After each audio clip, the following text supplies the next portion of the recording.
దేవునికి మహిమ కలుగును గాక. మంచిది. పరిశుద్ధ గ్రంథం తెరుద్దామండి. పరిశుద్ధ గ్రంథంలో మరి ఒక మాట చదువుకుందామండి. యోహాన్ రాసిన ప్రకటన గ్రంథము 2వ అధ్యాయము 18వ వచనం కాడ నుంచి నేను చదువుతున్నాను, గమనించండి.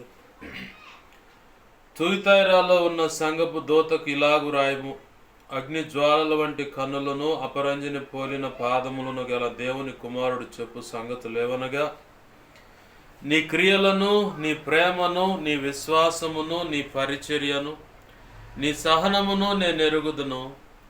నీ మొదటి క్రియల కన్నా నీ కడపటి క్రియలు మరి ఎక్కువైనవని ఎరుగుదును. అయినను నీ మీద తప్పు ఒకటి నేను మోపవలసిన్నది. చిన్న మాట ప్రార్థన చేసుకుందాం.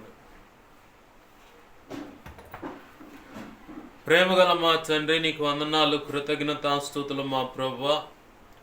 చదువుకున్న వాక్యాన్ని బట్టి నీకు వందనాలు ప్రభువా. మీరు ఇచ్చిన లేఖనాన్ని బట్టి కృతజ్ఞతాస్తుతులు. ఈ వాక్యాన్ని విరవండి, దీన్ని చాటును మీరు దాచి ఉంచిన సంగతులు ఏమైతే ఉన్నాయో వాటిని బయటకు తెచ్చి నీ పక్షం వహించిన మీ దాసుని నోట ఉంచి, మీ దాసుని మీ సిలువు చాటును మరుగుపరిచి, మీ దాసుని ముఖాంతరంలోంచి మీరు కనబడుతూ మీరే నాతో మాతో అందరితో సూటిగా తేటగా స్పష్టంగా మాట్లాడమని నీ అనాది సంకల్పంలో నీ దాసునుకు నువ్వు నిర్ణయించినటువంటి ధారాళమైన నీ ఆత్మ నడిపింపు, లేఖన ప్రత్యక్షత, ఆత్మ ప్రత్యక్షత, వాక్శక్తినిచ్చి నీవే నీ ప్రజలతో సూటిగా తేటగా నాతో మాతో అందరితో కూడా మాట్లాడమని బతిమలాడుతున్నావు. ఉపదేశాన్ని అడ్డగించాలని ప్రయత్నం చేస్తున్నది దుష్టుడు, వాడి దూతలు, చీకటి అంధకార శక్తులు, ఇంచాది ఏ కోణంలో ఏ కారణాలను బట్టి ఏను అడ్డుపడుతున్న వాటన్నిటిని యేసునామములో బంధిస్తున్నాను. నా చుట్టూరు, మా చుట్టూరు, మేమున్న ఈ గృహం, ఈ కాలనీ, అయా ఈ పట్టణం సమస్తం చుట్టూరు సిలువ రక్తపు కంచె, రక్షణ కంచె, అగ్ని కంచెను వేసి నీ చేతి నీడలో దాచిపెట్టి నీ కృపలో భద్రపరచండి.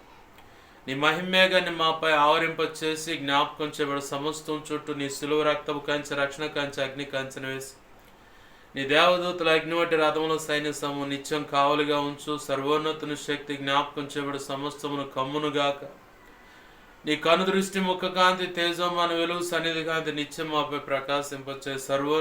అయా ఇదిగో తండ్రి, జకర్యా గ్రంథం 2వ అధ్యాయం 5వ వచనం, నీవే అగ్ని ప్రాకారమే జ్ఞాపకం చేయబడి సమస్తం చుట్టూ యెషయా 51:16 ప్రకారం నీ చేతి నీడలో దాచిపెట్టు. నీ కృపలో మనం భద్రపరచమని మేమున్న జ్ఞాపకం చేయబడి సమస్తమును సిలువ రక్తంతో కడిగి సేనా పర్వతంగా చేసి స్తుతి సింహాసనాసీనుడవై ఉండి నీలోంచి దేవా ప్రభావం నలుదిక్కులు ప్రభులు వెళ్ళేలాగా చేయి. నీ బలమైన సన్నిధి, ప్రభావం, తేజో, మహిమ చేత మేమున్న ఈ స్థలం, ప్రాంతాన్ని నీ జ్ఞాపకం చేయబడి సమస్తాన్ని నింపండి. ఇదిగో నీ పక్షం వహించిన నేను ఎంత బలహీన నీకు బాగా తెలుసు. నీ మీద అనుకున్న, నీ కృప మీద ఆధారపడ్డాను. నా సమస్త అవిధేయతలు, అతిక్రమ దోషాలు, పాప దోషాలు, ఆజ్ఞాతిక్రమాలు ఏమో నొప్పును క్షమించు. నీ సిలువ రక్తంతో నన్ను కడగండి, పవిత్రపరచండి. శుద్ధ జలంతో సమస్త కీడు అపవిత్రతను కొట్టివేసి నీ ఆనంద తైలాభిషేకం నాపై ఇంకనూ గొప్పగా ఉంచండి. పరిశుద్ధాత్మ అగ్నిలో నన్ను పుటమే శుద్ధ సువర్ణంగా మార్చు. నీ పరలోక శుద్ధ సువర్ణ తైలం నాపై ఇంకనూ గొప్పగా ఉంచు. అయ్యా ఇదిగో తండ్రి, హెస్కేలు గ్రంథం 2వ అధ్యాయం 1-2 వచనం ప్రకారం నన్ను మమ్మల్ని నీ ఆత్మతో నింపి చక్కగా నిలబెట్టి మాతో మాట్లాడు. అపోస్తుల కార్యం 4వ అధ్యాయం 27-37 వచనం ప్రకారం, మత్తయి 10వ అధ్యాయం 1 వచనం 7-20 వచనం ప్రకారం, యెషయా 51:16 ప్రకారం నీ కృప నాకు దయచేయి. ఇర్మియా 1వ అధ్యాయం 9, 10, 18, 19 వచనం ప్రకారం నీ కృప నాకు దయచేయి.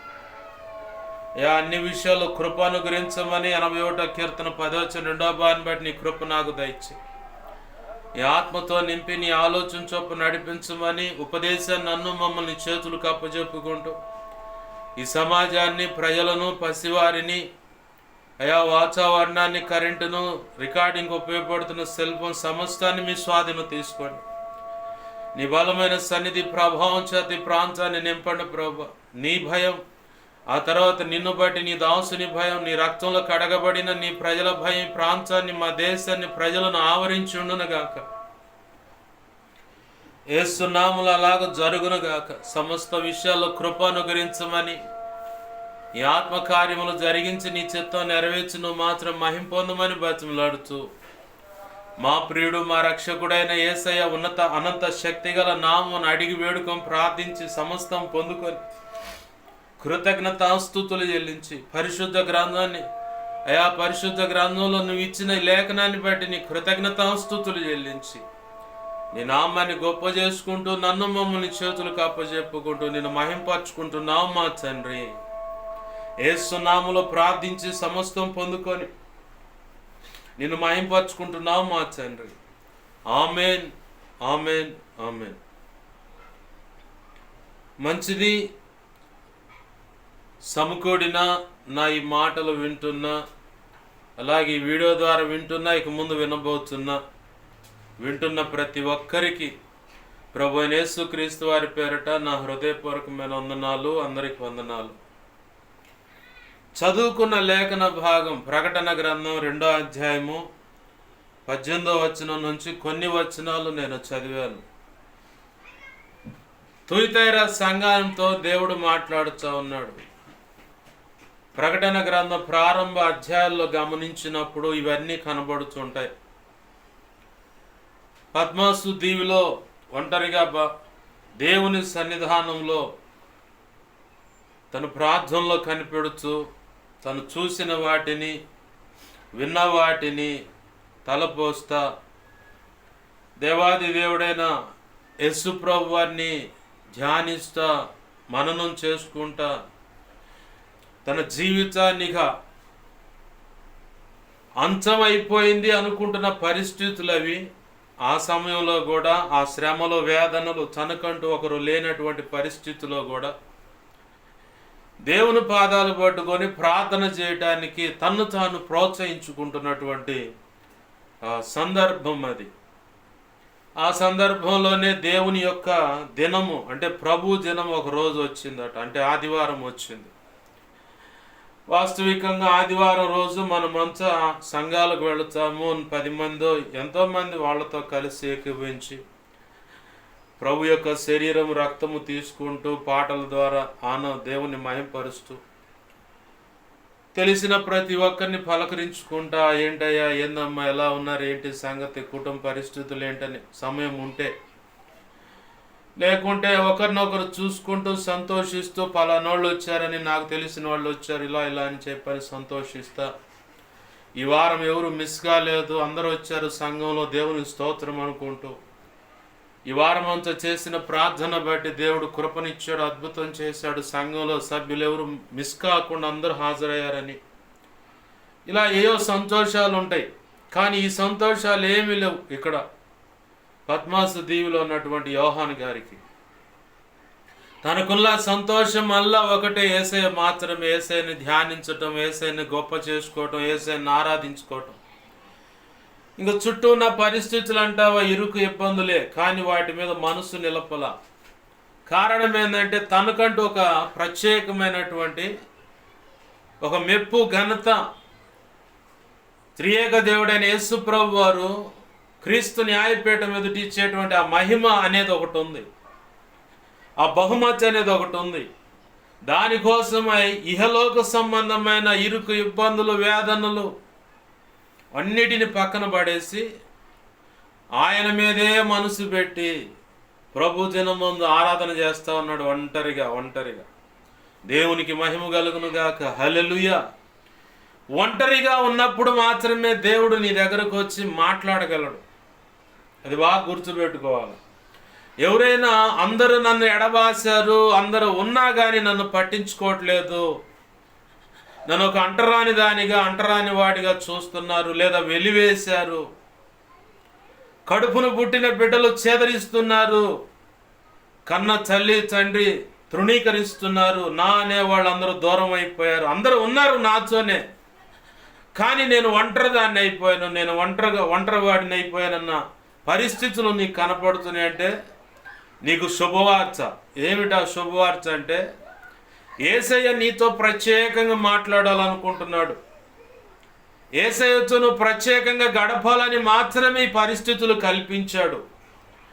యేసయ్యతో ప్రత్యేకంగా ప్రార్థనలో గడపాలని, వాక్యము చదవాలని, ఆయన ఎదుట ఏకాంతంగా నువ్వు నిలబడాలని మాత్రమే ఈ పరిస్థితులు కల్పించాడు. దాన్ని బట్టే నీకు ఇది శుభవార్త అంటున్నాను. ఎందుకంటే అందరూ మమేకమై నీతో గలిబిలిగా అంటే గందరగోళంగా ఆ పరిస్థితుల్లో యేసయ్య స్వరాన్ని నువ్వు వినలేవు. యేసయ్య నీతో ప్రత్యేకంగా మాట్లాడాలనుకున్న మాట నువ్వు వినలేవు. ఆ కారణాన్ని బట్టే ఒక సమయంలో తను బహుగా ప్రేమించినటువంటి వ్యక్తులను ఒంటరివారిగా చేస్తాడు, ఒంటరిదానిగా చేస్తాడు. లేదంటే ఈయన ఉన్నాయనుకో ఆస్తులు కానీ అన్నుంటే అన్నీ తీసేస్తాడు. ఎందుక కక్ష ఏంటి దేవునికి అంటే కక్ష ఏం కాదు, కానీ అవి ఉన్నా కానించి ఆ బాధ్యతలు ఉన్నా కానించి వాటి మీదే ఎక్కువ మనసు నిలిపి ఆయన నీతో మాట్లాడాలనుకున్న మాటలు వినకుండా ప్రభు నిన్ను కదిలిస్తూ ఉంటాడు. అమ్మా, అబ్బా, అరే, అయ్యా, రా నా దగ్గరకు వచ్చి ప్రత్యేకంగా కూర్చొని ఏకాంతంగా ప్రార్థనలో నేను నీతో మాట్లాడాలనుకుంటున్నాను అని చెప్పంటే, ప్రభువా ఈ పరిచర్య ఇది ఉంది, ఇది ఇప్పుడు ఇప్పుడు ఇది సరి అయిపోతే రేపు పొద్దున ఇబ్బంది అవుతుందని ఏదో ఒకటి సాగు చెబుతాను. ప్రభువా ఈ అప్పు ఉంది కాబట్టి ఇదిగో నేను పరిగెడుతున్న సంపాదన కోసం అంటావు. ప్రభువా పిల్లల భవిష్యత్తు కాబట్టి ఇదిగో ఇలా ఉంది నా పరిస్థితి అని చెప్పాను. ఆయనకి ఏదో కుంటి సాగు అంటే సాధ్యపడని సాగు ఒకటి ఏదో చెబుతావు ఆయనకి. నువ్వు వింటేను లేకపోతే లేదని చెప్పని దేవుని సన్నిధిలో ఆయన చెప్పేదాకా, ఆయన చెప్పిన మాట వినేదాకా కూడా కనిపెట్టకుండా హడావుడిగా మంచినీళ్ళు తాగినట్టుగా టక వెళ్ళిపోతావు. కొన్ని రోజులు చూస్తాడు, వారాలు చూస్తాడు, నెలలు చూస్తాడు, సంవత్సరాలు కూడా చూస్తాడు ఆయన. ఎందుకంటే నీకు చెప్పాలనుకుంటున్న మాట విలువైనది. ఆమేన్, హల్లెలూయా. ఏంటిది? నీకు చెప్పాలనుకుంటున్న ఆయన మాట విలువైనది. విలువైన సంగతులు చెప్పాలి కాబట్టి ఆయన నిన్ను పిలుస్తూ ఉంటాడు. పిలిచినప్పుడు నీకు నువ్వు ప్రత్యేకమైన పరిస్థితులు కల్పించుకొని ఒంటరిగా ఆయన సన్నిధిలో మోకాళ్ళ మీద నువ్వు నిలబడి కనిపెట్టగలిగితే ఖచ్చితంగా ఆయన మధురమైనటువంటి ఆ స్వరాన్ని, అతి మధురమైన స్వరాన్ని నువ్వు వినగలుగుతావు. లేకపోతే అంత గలిబిలి గందరగోళం ఏమవుతుందో అర్థం కాదు. ఆ ఒత్తిడిలోనే, ఆ పరిగెత్తే వ్యవహారంలోనే, అనేక రకాల పనులు పెట్టుకున్న పరిస్థితుల్లోనే ప్రభు అంటావు. ఆయన చెప్పబోయే సమయానికి పారిపోతుంటావు. అందుకు ఆయనకు దొరకవు. కాబట్టి ఏం చేస్తాడంటే కొన్ని పరిస్థితులను వాడుకొని మొదటిగా సంఘములైనా లేదా కుటుంబములైన వ్యక్తులను వ్యతిరేకం చేస్తాడు.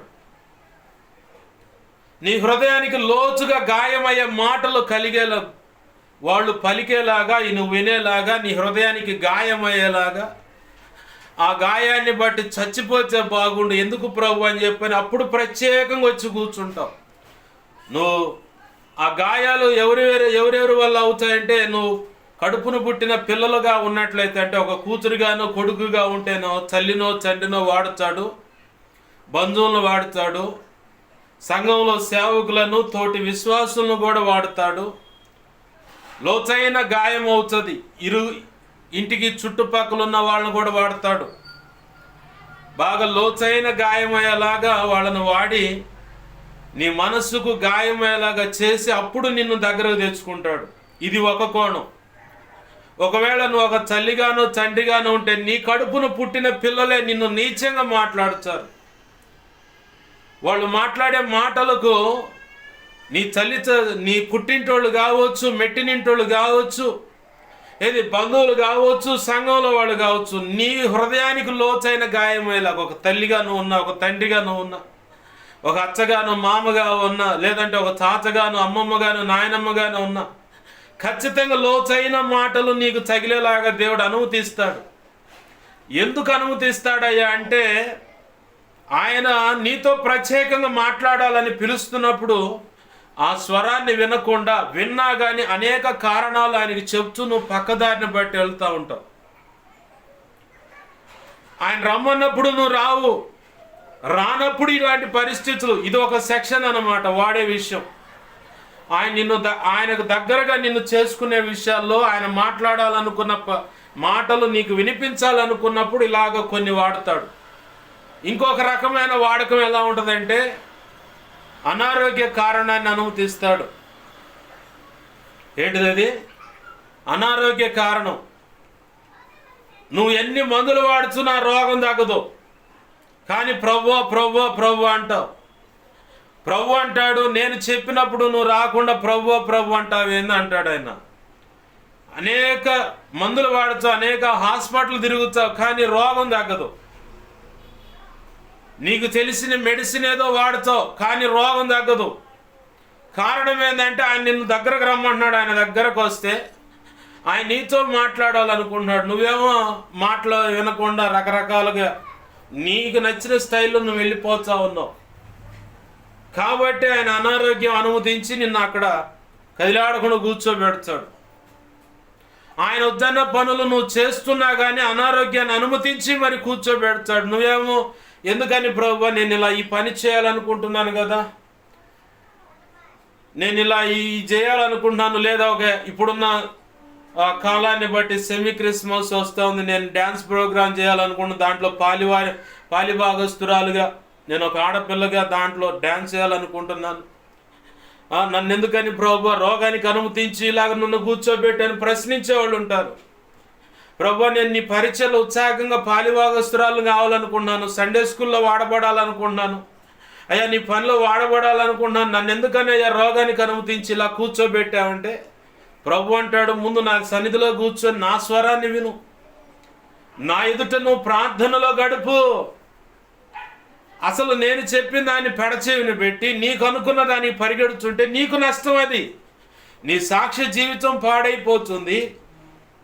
బై మిస్టేక్ పరిశుద్ధత కూడా పాడు చేసుకోవచ్చు, నువ్వు నీ వ్యక్తిత్వాన్ని పాడు చేసుకోవచ్చు.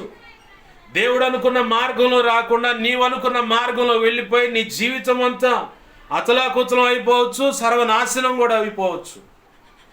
ముందు పొంచున్న ప్రమాదం నీకేమైనా తెలుసా? నువ్వేమైనా మహాజ్ఞానివా, లేకపోతే కెరూబులు సెరాపుల్లో నువ్వు ఒకడివా చెప్పు. మనకి ఇప్పుడు జరిగేదే అంతంత మాత్రం గుర్తుంటుంది, తెలుస్తుంది. గతం ఏం జరిగిందో అప్పుడే మర్చిపోతాం. ఇక ముందు జరగబోయేది నీకు తెలియదు. ప్రస్తుతం నడుస్తుందంటే ఇది మాత్రమే తెలుసు నీకు. కానీ యేసయ్య త్రికాల జ్ఞాని. త్రికాల జ్ఞాని అంటే నిన్న తెలుసు, నేడు తెలుసు, రేపేం జరగబోతుందో తెలుసు, ఇంకొక క్షణంలో ఏం జరగబోతుందో కూడా యేసయ్యకు తెలుసు.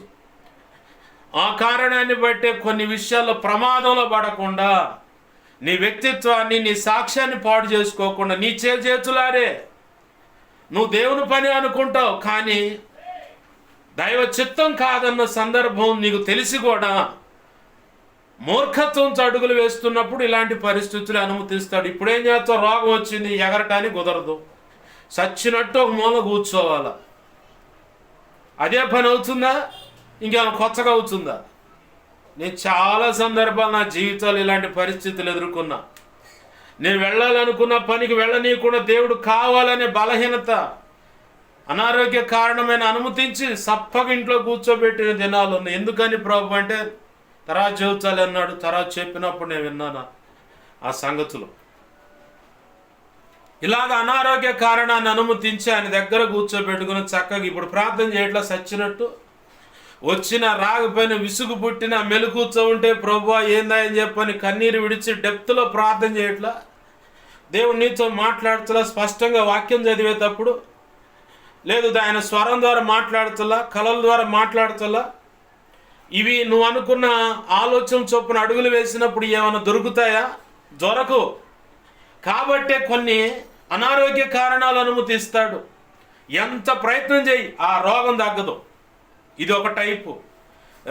ఇంకో కారణం ఏంటంటే, మూడవ కారణం, మొదటిగా తల్లినో తండ్రినో వ్యతిరేకంగా చేస్తాడు పిల్లల వైపు.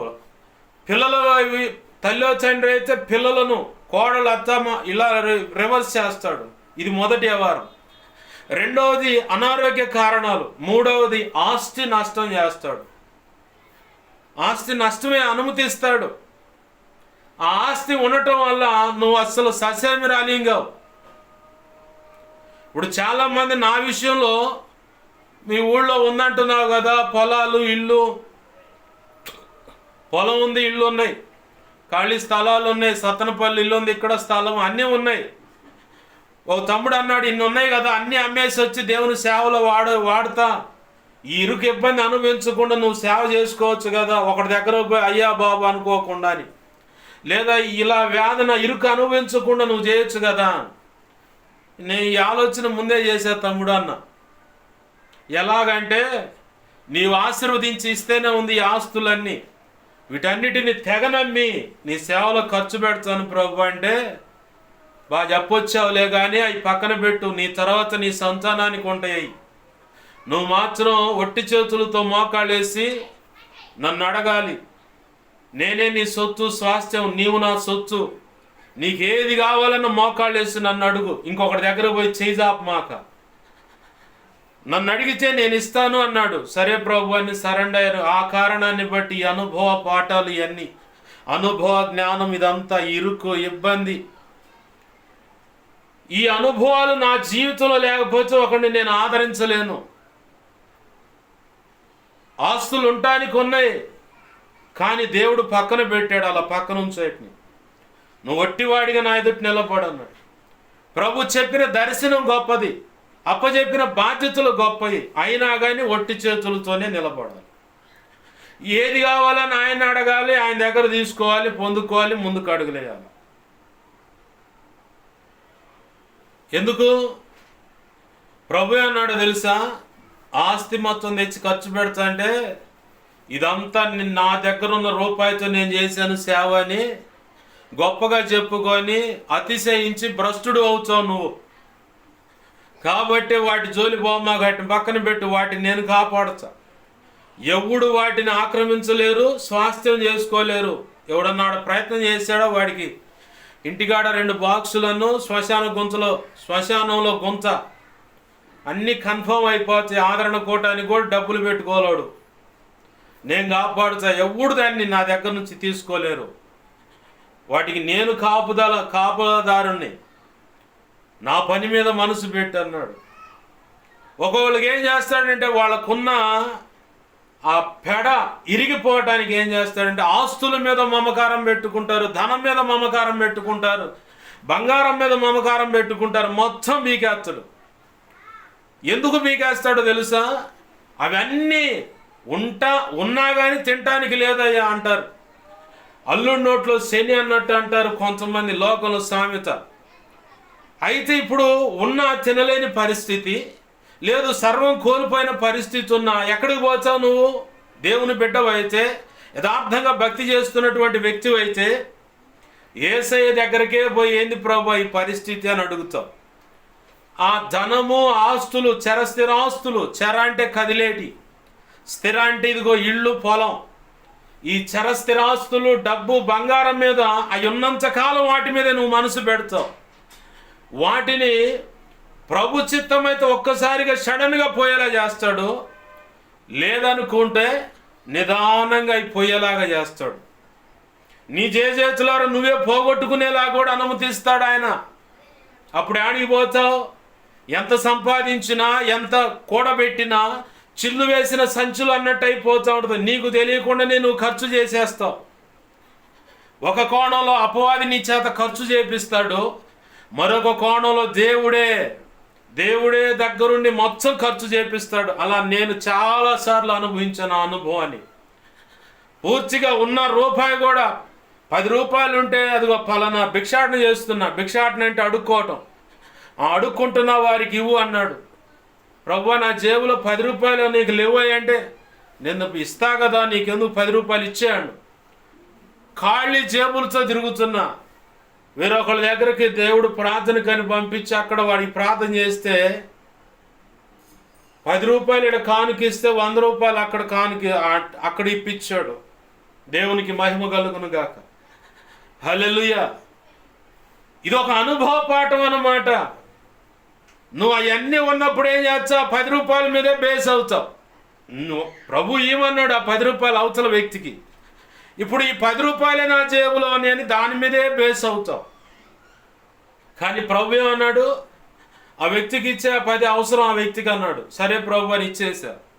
నేను ఇయ్యమన్నప్పుడు ఒక మాట అడుగుతూ, ఇది నీ స్వరమా కాదా? నీ చిత్తమైతే ఇదిగో ఇచ్చేస్తున్నాను, కాదంటే చెప్పు, ఆపేసాను. అట్లా ప్రార్థన చేసుకొని ఏదైనా సహాయం చేస్తూ ఉంటాను. నిలువున నేను మునిగిపోయి మళ్ళీ ప్రభు అని చేసేలాగా అపవాది కూడా చేస్తాడు. ప్రత్యేకపరచబడిన వారిని సైతం భ్రమపరిచే దారి తప్పించేటువంటి అధికారము అపవాదికి వాడి సంబంధిత ప్రవక్తలకు కూడా అవకాశం ఇవ్వబడిందని మత్తయి సువార్త 24వ అధ్యాయంలో అట్టుకుంటే ఆ మాట ఉంది. ప్రత్యేకపరచబడిన వారిని సైతం. బైబిల్లో ఎవరున్నారు ప్రత్యేకపరచబడిన వారిని? బురిడి కొట్టించాడు సైతాన్ గాడు. అపోస్తుల కార్యంలో కనబడుతారు పౌలు బర్నబాలు. మార్కు అనే ఒక సమీప ఆజ్ఞాతి అంటే దగ్గర బంధువు వల్ల, సమీప ఆజ్ఞాతి అంటే దగ్గర బంధువు అని అర్థం. మార్కు అనే సమీప బంధువు ఎవరికి? బర్నబాకి. ఆ ఒక్కడి దగ్గర గొడవ మొదలైంది, వాదన మొదలైంది. పౌలేమో ఇప్పటి వరకు సంఘాలు కట్టి స్థిరపరిచి వచ్చాం, వాళ్ళ బాధ్యతలు అప్పజెప్పి వచ్చాం, వాళ్ళ దగ్గర పోయి చూసేద్దాం పద, పలకరించొద్దాం పద అంటాడు పౌలు బర్నబాతో. బర్నబా అంటాడు పౌలుతో, ఈ మార్క్ అనేవాడిని కూడా ఎంట పెట్టుకొని పోదాం మనతో పాటు. వాడికి సరిగా నిలకడ లేదు, సరైన మనసు లేదు, కాబట్టి వాడు కాదులే కానీ నువ్వు రా అంటాడు. ఇతను వస్తేనే నేను వస్తాను వాదన పడి. బర్నబా వాస్తవానికి పౌలుని సంఘానికి పరిచయం చేసిన వాడు. ఇతనులో మార్పు వచ్చింది, ఇతను దేవుని బిడ్డగా మారిపోయాడు, పరిశుద్ధాత్మ చేత నింపబడ్డాడు. ఆ ఉపదేశంలో ఆ శక్తి నాకు కనపడుతుంది. ఏంది? ఎక్కడైతే సంఘాన్ని చెరిపాడో అక్కడే నిలబడి దేవుని మాటలు ప్రకటిస్తున్నాడు. కాబట్టి ఇతను మారాడని సంఘానికి ఆనాడున్న ఆ 12 మంది అపోస్తులు కూడా పౌలును పరిచయం చేసిన వాడు బర్నబా. 13 అపోస్తుల కార్యం 13వ అధ్యాయంలో కూడా నా పని నిమిత్తమై ప్రత్యేకపరచండి. ఎవరిని? బర్నబాని, పౌలుని. ప్రవక్తలుగా ఎంచబడ్డారట వాళ్ళు. మరి ఆ బర్నబాని పౌలుని విడదీయటానికి మార్కు అనే ఒక్కడిని వాడుకున్నాడు. ఈరోజు అనేక మంది దైవజనులైనా దేవుని పిల్లలని రోషంగా సర్వ సంపూర్ణ సత్య సంబంధులము, మేము సత్యములో స్థాపించబడ్డాము, సత్య ప్రత్యక్షత మాకు కలిగింది, ఇలా అనేక కారణాలు అనేక కోణాలు చూపిస్తూ ఉపదేశిస్తూ సంఘక్రమాన్ని నడిపిస్తున్నటువంటి దైవజనులు దారి తప్పిపోయిన పరిస్థితులను ఏదో ఒక కారణాన్ని చూపించి, మేము దారి తప్పలేదు అనుకుంటున్నారు వాళ్ళు. ఆల్రెడీ దారి తప్పిపోయారు. ఎలా అంటే అపవాదేసిన ఉచ్చు, అపవాదేసిన ఉరి, ఆ ఉరిలో చిక్కుకొని దారి తప్పిపోయారు.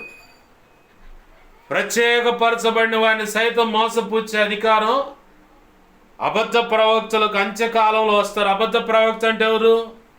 అపవాది ఏజెంట్ వాడు. ఆ అబద్ధ ప్రవక్తలు పనిచేసే ఆత్మ ఎవరిది? అపవాది గాడిది.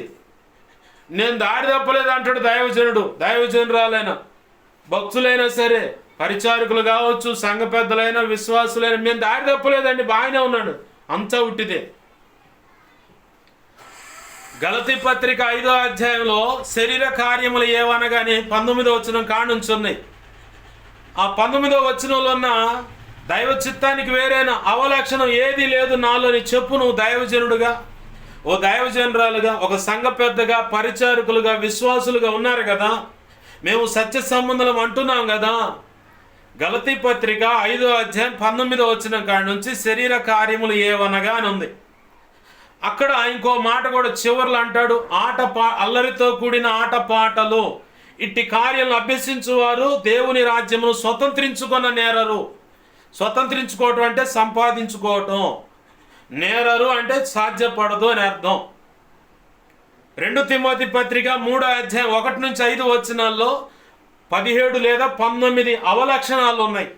మార్కు సువార్త 7వ అధ్యాయం 21, 22 వచనాల్లో కొన్ని లక్షణాలు ఉన్నాయి.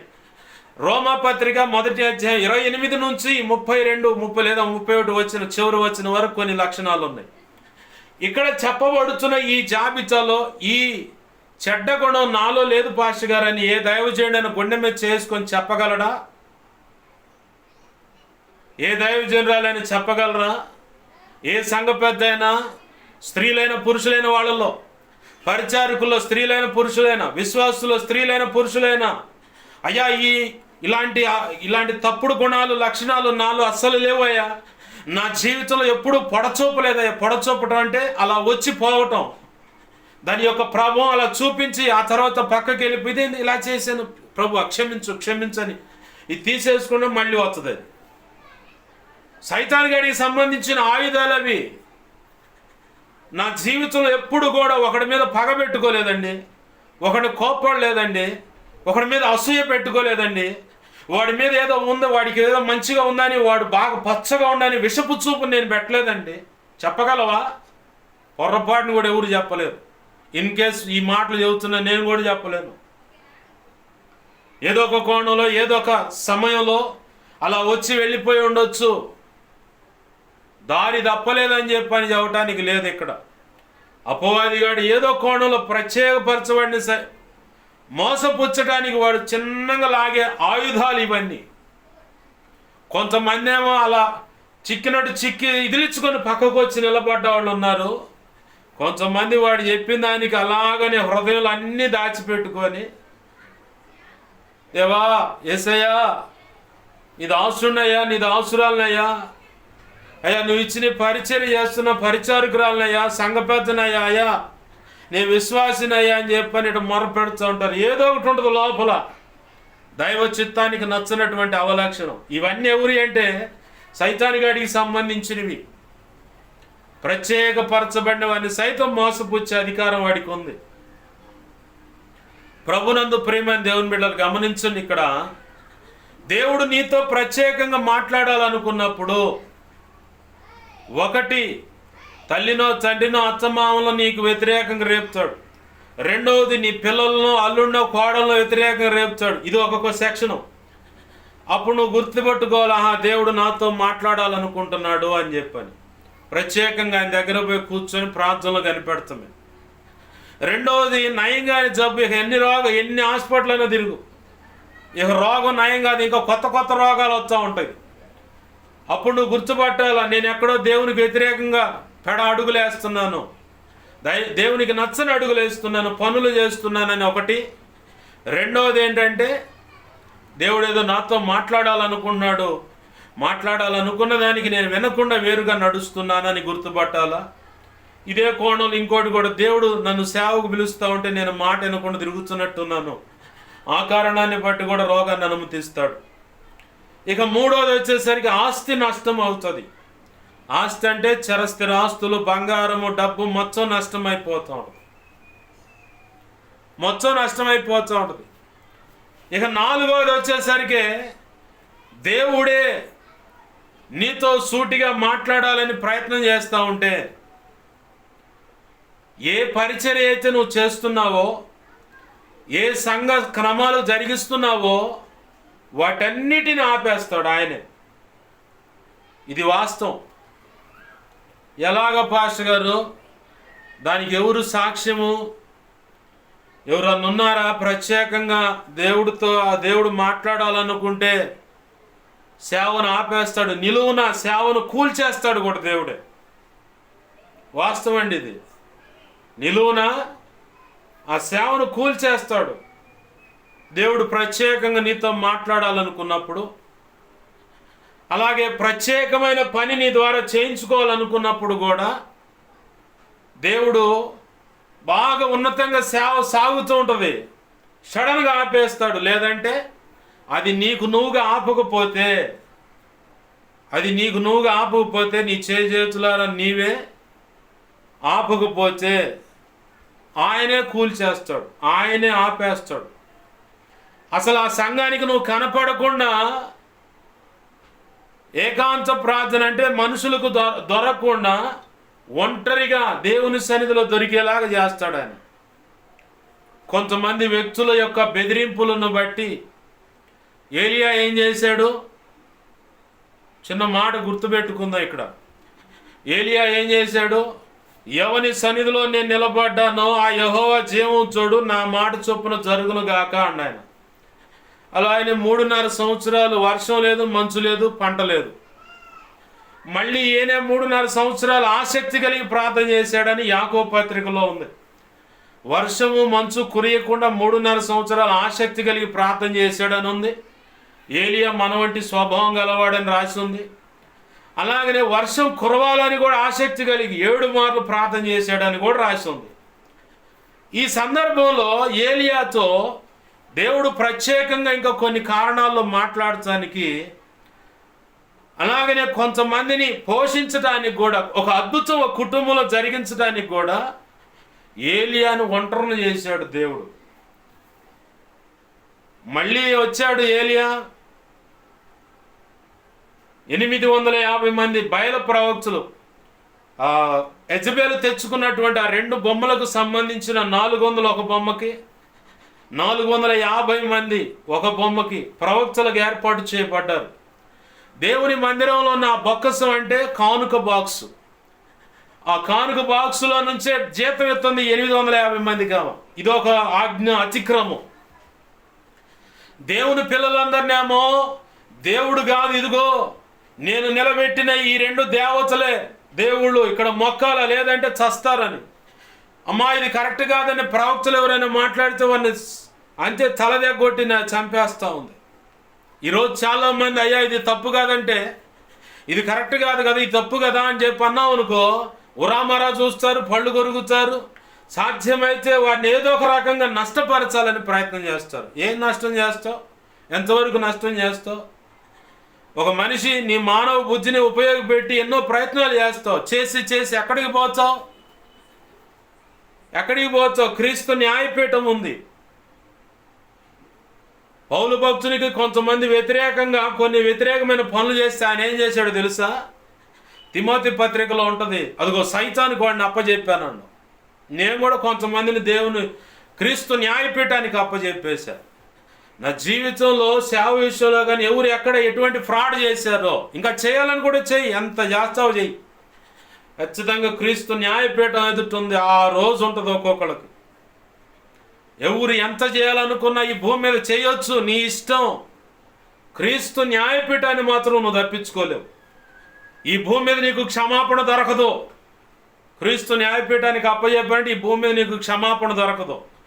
క్రీస్తు న్యాయపీఠం ఎదుట ఆయన అడుగుతాడు, పలానా వ్యక్తి జీవితంలో ఈ కీడెందుకు చేసావు, సేవ విషయంలో ఇది ఎందుకు చేసావు అని ఆయన అడుగుతాడు. ఖచ్చితంగా ఆయన అడుగుతాడు, నన్ను ఆయన అడుగుతాడు. నేనేదన్నా ఫ్రాడ్ చేస్తే నన్ను కూడా అడుగుతాడు, నేను కూడా సమాధానం చెప్పాలా. ఇక్కడ నాకేదో కీడు చేశారని వాళ్ళు పెద్ద నేరస్తులని కాదు, ఏంది నేను బాధించబడ్డాను కాబట్టి, నష్టపోయాను కాబట్టి నేను దీనుడని కాదు. అందరూ ఒకే వరుసలో క్రీస్తు న్యాయపీఠం ఎదుట చేతులు కట్టుకొని వారి వారి వంచులో నిలిచి ఈ శరీరంతో చేసిన మంచైన చెడైన ఏదైనా లెక్క అప్పచెప్పాలా. ఎవరి వంచులో వారు నిలబడి లెక్క చెప్పాలా. నా పక్షాన నా తల్లి చెబుతానంటే కుదరదు, నా తల్లి పక్షాన నేను చెబుతాను సమాధానం అంటే కుదరదు. రక్షణ పొందావా? పొందాను ప్రభువా. అక్కడ ఏదైనా ఒప్పుకొని పొరపాట్లు ఉంటే అడుగుతాడు ఆయన, ఖచ్చితంగా లెక్క చెప్పాలా. రక్షణ ఎంత సువార్త విన్నా కానీ రక్షణ పొందలేదా? ఎందుకు పొందలేదు అని అడుగుతాడు. మా అమ్మ ఒప్పుకోవట్లేదు, మా నాన్న ఒప్పుకోవట్లేదు, మా తాత ఒప్పుకోవట్లేదు, వాడి ముత్తాత ఒప్పుకోవట్లేదు.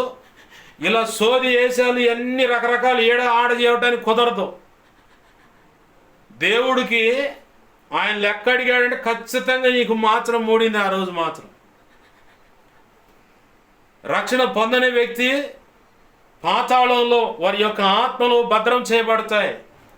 రక్షణ పొందిన వ్యక్తి పరదేశులు వారి ఆత్మలు భద్రం చేయబడతాయి. క్రీస్తు న్యాయపీఠం తీర్పు రోజు ఉంది. దేవుని యొక్క మహాదినం అని రాసి ఉంటుంది బైబిల్లో. ఆ మహాదినము 2 కోణాల్లో కనపడుతుంది. ఒకటి క్రీస్తు న్యాయపీఠం ఎదుట. అసలు మహాదినం అనేది ఎక్కడంటే ధవళ సింహాసనం, తండ్రి అయిన దేవుడు నిలబడతాడు, అక్కడ కూర్చుంటాడు. ఇక ఆయన ముందు ఈ లోకంలో ఉన్న ప్రజలందరూ, రక్షణ పొందిన వారందరూ వస్తారు లైన్లోకి. వారితో పాటు 1 కొరింథీ 11 అధ్యాయంలో సెలవిచ్చినట్లుగా సరైన రీతిగా సమాధాన పడనటువంటి వ్యక్తులు కూడా, వారి రక్షణ కోల్పోయిన వ్యక్తులు కూడా ఈ లోక ప్రజలతో పాటు అక్కడ వచ్చి నిలబడతారు. లోకానికి ఆ ప్రజలకు తీర్చిన తీర్పు చొప్పునే రక్షణ పొంది ప్రభు యొక్క శరీరం రక్తం నిర్లక్ష్యంగా తీసుకున్న వాడికి కూడా లోకానికి లోకస్తులకు పట్టిన గతే పట్టుద్ది. అది లేఖనం స్పష్టంగా చెప్తా ఉంది. చూసుకోండి, కావాలంటే 1 కొరింథీ పత్రిక 11వ అధ్యాయం 30-31 వచనాలు అక్కడ కనపడుతుంది. మనల్ని మనం విమర్శించుకొనని ఎడల, విమర్శించుకోవటం అంటే స్వపరీక్ష చేసుకోవటం. నాలో ఇంకే లోపాలు ఉన్నాయో ప్రభు, అని ఒప్పుకోలేదని చెప్పు ప్రభు, క్షమించు ప్రభు అని అడుక్కోవటం. అడగంగానే అక్కడితో వదిలేసి మళ్ళీ వచ్చి బురదలో పడ్డ పందిలాగా బొరలాడితే కుదరదు. దాన్ని అంతటితో వదిలేయాల. వదిలేసి నువ్వు మళ్ళీ దేవునిలో ఇంకా నూతన కృప పొందుకొని నూతన జీవితం, నూతన స్వభావంలోకి అడుగులు వేయాలి. మెత్తటి మాంసం అంటే హృదయంలో నీకు రావాలి. యేసు ప్రభు వారి స్వభావం నీ అంతరంగంలో మొదటిగా నిర్మాణం జరగాలి. ఆ అంతరంగంలో నిర్మాణం జరగకుండా అడ్డుపడుతున్నాయి నీ బలహీనతలే. సిగరెటు, పాన్ పరాకు, కైని, గుట్కాలు, ఆ తాగుడు, వ్యభిచారం. వాడెవడో పచ్చగుండ అంటే వాడి మీద నొచ్చుకోకుండా విగ్రహారాధన ఎదుట పూజలు చేయటం, బలులు అర్పించటం, లేదంటే మొక్కుబళ్ళు అంటాం, కొలుపులు అంటాం, లేదంటే శాతబడులు ఆశ్రయించటం, అంతరాలు అంటాం. ఇవన్నీ దేవునికి నచ్చనివి.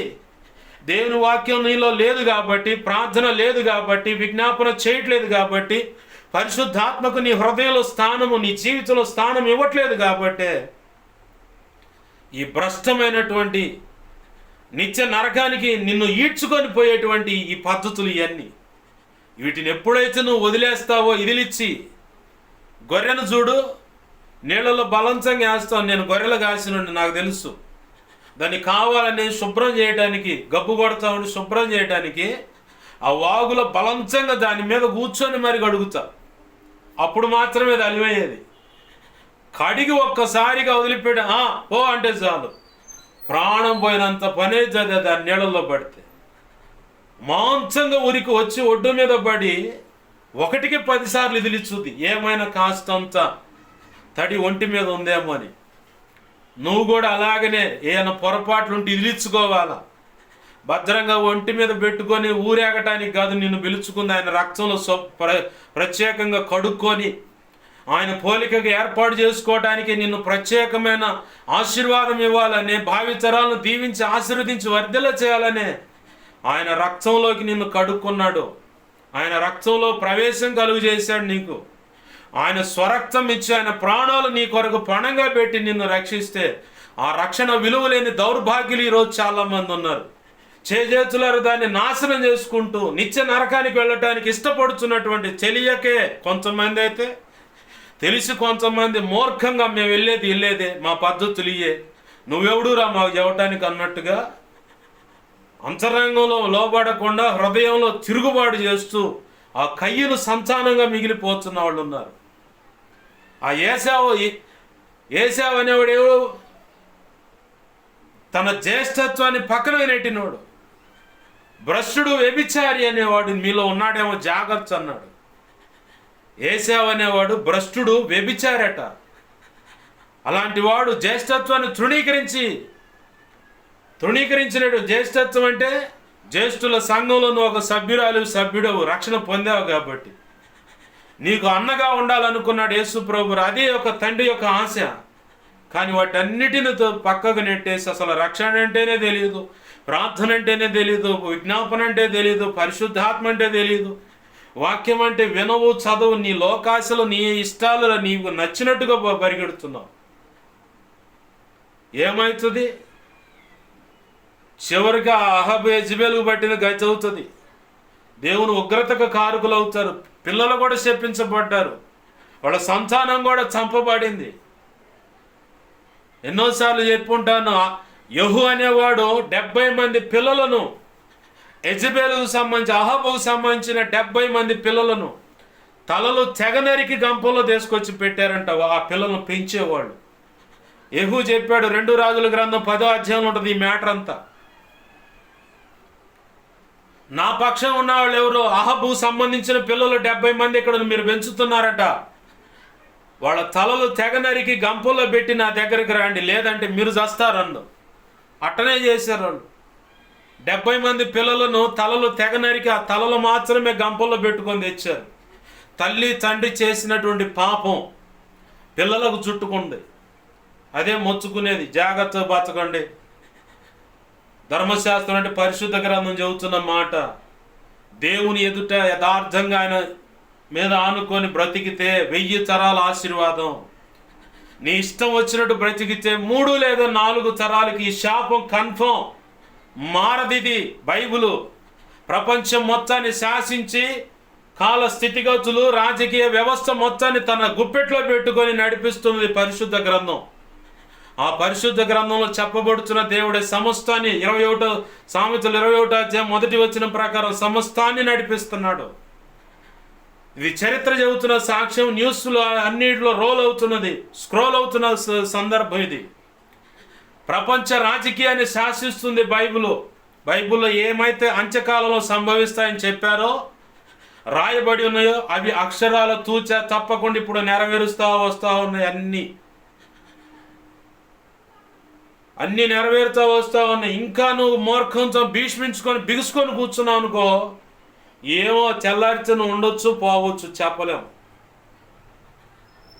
పరిస్థితులయ్యి ఎవడు ఏ క్షణంలో ఉంటాడో ఊడిపోతాడో అర్థం కాని పరిస్థితుల్లో మనము బ్రతుకుతా ఉన్నాం. ప్రభునందు ప్రియమైన దేవుని బిడ్డలారా గమనించండి. ఇక్కడ ఏలియా 850 మందిని చంపితే యెజబెల్ అంటుంది, నువ్వు వాళ్ళని చంపావు కదా, వాళ్ళకు బట్టిన కైతే తెల్లారిపాటిగా నీకు పట్టకపోతే చూడు, లేకపోతే అంతకంటే గొప్ప కీడు నాకు జరుగుద్దని. ఎందుకు వచ్చేటంతా? నువ్వు చేస్తున్న సేవని నిలువున ఆపేస్తాడు దేవుడు. ఆయనకి చేతవు. ఎందుకు చేతవు అంటే ఆయన ప్రత్యేకంగా నీతో మాట్లాడాలనుకుంటున్నాడు. ఆయన ప్రత్యేకంగా నీతో కొన్ని సంగతులు మాట్లాడాలనుకుంటున్నాడు. అలాగే ప్రత్యేకమైన వాటి విషయంలో కొన్ని పనులు నీ ద్వారా చేయించాలనుకుంటున్నాడు. కాబట్టి నువ్వు చేస్తున్న సేవ భక్తి నిలువున ఆపేస్తాడు. ఏలియాకు అదే జరిగింది. 850 మందిని బయలు ప్రవక్తలు యెజబెలు పెంచి పోషిస్తున్న ప్రవక్తలందరినీ చంపేశాడు. దేవుడే యెహోవాయే దేవుడు అని చెప్పని నిరూపించాడు. ఆ ప్రజలు కూడా సాగిలపడ్డారు. ఓకే, ప్రాణభీతితో పారిపోయినా సారెపతు విధవరాలనే ఆ ప్రాంతానికి మొదటిగా పంపించాడు. ఆ కుటుంబాన్ని ఆ కరువులో వాళ్ళని పోషించాడు. ఆ తరువాత దేవుడు ఏం చేశాడు? మొదటి రాజుల గ్రంథం 19వ అధ్యాయంలో కనపడుతుందిగో, పలానా చోట నెల ఉండిపో. 40 దినాలు ప్రయాణం చేశాడంట. రాత్రి పగలు 40 దినాలు అరణ్యంలో ప్రయాణం చేసి దేవుని పర్వతం అను పేరు పెట్టబడి నా పర్వతం దగ్గర పోయి నా ఎదుట కనిపెడుతూ ఉండు. ఎక్కడున్నాడు? జనంలో ఉన్నాడు. ఆయన జనారణ్యం అంటాం, జనంలోనే ఉన్నాడా? లేదు, అరణ్యంలో ఉన్నాడు. కొండ మీద ఏకాంతంగా గుహలో ఉన్నాడు. ఏలియా ఎక్కడున్నాడో కూడా ఎవరికి తెలియదు. తన శిష్యుడికి చెప్పాడు, దేవుడు పలానా చోటకి వెళ్ళిపోమని, నువ్వు వెళ్ళిపోబాయి, నువ్వు ఇక్కడ ఆగిపో అన్నాడు. ఒంటరిగా బయలుదేరాడు. ఇక ఏలియా ఒంటరిగా ఒక చోట కూర్చుంటే, బదిరీ వృక్షం కింద కూర్చుంటే దేవుడు వచ్చి తడతా ఉన్నాడు. లేపాయి, లేచి ఆహారం తిన అన్నాడు.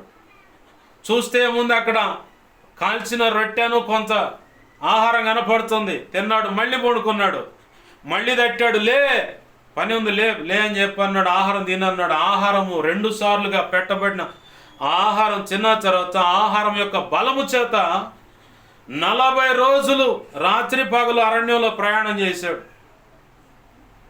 అప్పుడు అక్కడ అంటాడు దేవుడు, నీ శక్తికి మించిన ప్రయాణం నీకు సిద్ధమైనది, లేవాలను ఇక బయలుదేరా. ఈరోజు ఈ మాట ద్వారా దేవుడు నీతో మాట్లాడుతున్నాడు. నువ్వు ఊహించినటువంటి నీ శక్తికి మించిన సేవ నీ ద్వారా చేయించాలని ప్రభు ఆశపడుతున్నాడు. కాబట్టి నిన్ను ఒంటరివాడిగా చేశాడు దేవుడు. కాబట్టి నీకేమి చేతగానట్టుగా నిలబడేలా చేశాడు. ఇకనైనా ఈ మాట స్వతంత్రించుకొని నిలబడతావా? ఉన్నతమైన సేవ నీ ద్వారా చేయిస్తాడు దేవుడు. ఏలియా ద్వారా ఆ మాట చెప్పంగానే బయలుదేరి ఆ కొండ మీద నిలబడితే దేవుడు మాట్లాడుతూ ఉన్నాడు. ఇక్కడే నువ్వేం చేస్తున్నావు ఏలియా అంటే, పంపించింది ఆయనేగా. ఆ మాట అడుగుతున్నా ఏలియా, అయ్యా యెహోవా కొరకు మహారోషం గలవాడనే నేను ఒక్కడే ఉన్నా. ఇజ్రాయేలీలందరూ ద్రోహం చేశారయ్యా, నీ ప్రవక్తలందరూ చంపారయ్యా, నేరం మోపుతున్నాడు వాళ్ళ మీద. 2 సార్లు అదే మాట చెప్పాడు. దేవుడు వచ్చి అడిగితే, సరే ఇదిగో నీ తర్వాత పలానా వ్యక్తి ప్రవక్తగా నువ్వు ఏర్పాటు చేయి, పలానా వ్యక్తిని రాజుగా, పలానా ఇలా అభిషేకం చేయని చెప్పని దేవుని పనికి పురమాయించి ముందుకు తీసుకువెళ్ళి దేవుడు అనుకున్న ఉన్నతమైన సేవ ఆయన జరిగించాడు. ఎవరు? దేవుడు జరిగించాడు. ఏలియాకు తోడై ఉండి మరణము ఎరుగకుండా అగ్ని వంటి రథముల మీద ఏలియా కొనిపోబడ్డాడు. ఎలీషా తన తర్వాత ప్రవక్తగా ఎంచబడి దేవుని పనిలో ముందుకు సాగాడు. ఆమెన్, హల్లెలూయా. ఇది ఒక కోణం. నీకు తెలియకుండా నీ ద్వారా దేవుని సేవ నిలువున ఆపేయటం. ఇంకొక కోణం ఏముంది పాష గారు అంటే, ఇప్పుడు మనం చదువుకున్న ప్రకటన గ్రంథం రాసినటువంటి యోహాను గారు, ఆయన జనంలోనే ఉన్నాడు. ఆయన కళ్ళతో చూసిన వాటిని, చెవులతో విన్న వాటిని, యేసు ప్రభు వారు చేసిన అద్భుతాలు, నోటితో తిన్నవి, వాటన్నిటి గురించి చెబుతా ఉన్నాడు. జనంలోనే ఉన్నాడు, జనంకే దేవుని మాటలు అందిస్తూ ఉన్నాడు. కానీ ఒక్కసారిగా సడన్గా ఆ వ్యక్తి శ్రమంలోకి వెళ్ళాడు. ఆ తర్వాత ఒంటరయ్యాడు. తీసుకెళ్ళి పద్మాస్ దీవిలో పడేశారు. ఎవరూ లేరు. దేవుడు ఒకవేళ ప్రకటన గ్రంథం రాసే యోహాను గారికి చాలాసార్లు చెప్పుండొచ్చు, అయ్యా ఏకాంతంగా ఒంటరికి ఆగు కొద్దిగా ఆ పరిచయం కొంచెం ఆగు, ఇట్లా రా అని చెప్పని. వీలు పడలేదేమో.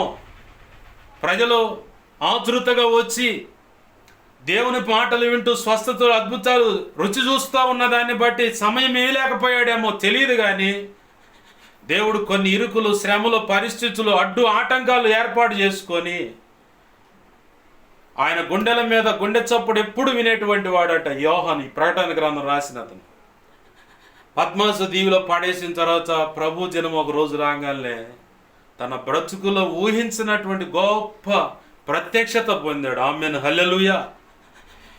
ఆయన చెబుతూ ఉంటాడు, ఇది కాదబ్బా, ఇంతవటికే చేయి నువ్వు సేవ, ఇదిగో ఇంతవటికే కట్టు మందిరం.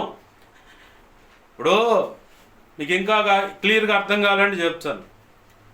దక్షిణ కొరియా దేశంలో డేవిడ్ పాలియాంగిచో గారు పరిచర్య మొదలుపెట్టాడు. మొదలుపెట్టిన తర్వాత ప్రభు అన్నాడంట, ఒక 5,000 మంది కూర్చోగలిగే మందిరం, లేదా 5,000 50,000 పూర్తిగా నాకు అవగాహన లేదు. ఈ రెండింటి విషయాల్లోనే గుర్తుంది నాకు. 5,000 మంది ప్రభు సెలవిస్తూ ఉన్నాడుగా, 5,000 మంది కూర్చునేటువంటి మందిరం కట్టమన్నాడు. ఎవరు ఒక్క విశ్వాసి కూడా లేరు. 5,000 మంది కూర్చోగలిగే మందిరం కట్టమంటే సరే ప్రభు అని చెప్పని మందిరం కట్టిండంట. ఇక మందిరం కట్టి ఇంటింటికి పోయి తిరుగుతుండంట, అయ్యా మందిరానికి రండి, ఆరాధన, అయ్యా మందిరికి రండి అని. ఎంత పిలిచిన ఎవరు రాట్లా, చేదర పుట్టి ప్రాణం విసుగుతో చంపే ప్రభు, చస్తే బాగుండి సేవ చేయలేకపోతున్నాను, ఎవరిని పిలిచినా రావట్లేదంటే, ఒకరోజు తన ప్రయత్నం అంతా అయిపోయిన తర్వాత విసుగుతో వచ్చి దేవుని పాద సన్నిధిలో కూర్చొని అడుగుతూ ఉంటే ప్రభు అన్నాడంటే, ఏడవనిచ్చి, అంతసేపు ఏడవనిచ్చి ఒక మాట అన్నాడంట, నేను ఇంటింటికి తిరిగి వాళ్ళని పిలవమని నీకు చెప్పానా అన్నాను. లేదు ప్రభువా. మరి నేను చెప్పనప్పుడు నువ్వెందుకు పోయావురా అన్నంట. ఇక అంతే. 2వ కీర్తన 8వ వచనం చదువు అన్నాడు. ఏమన్నాడు? నన్ను అడుగుము, జనములు నీకు స్వాస్థ్యముగాను, భూమిని దిగాంచల వరకు సొచ్చుగాని ఇచ్చేదను.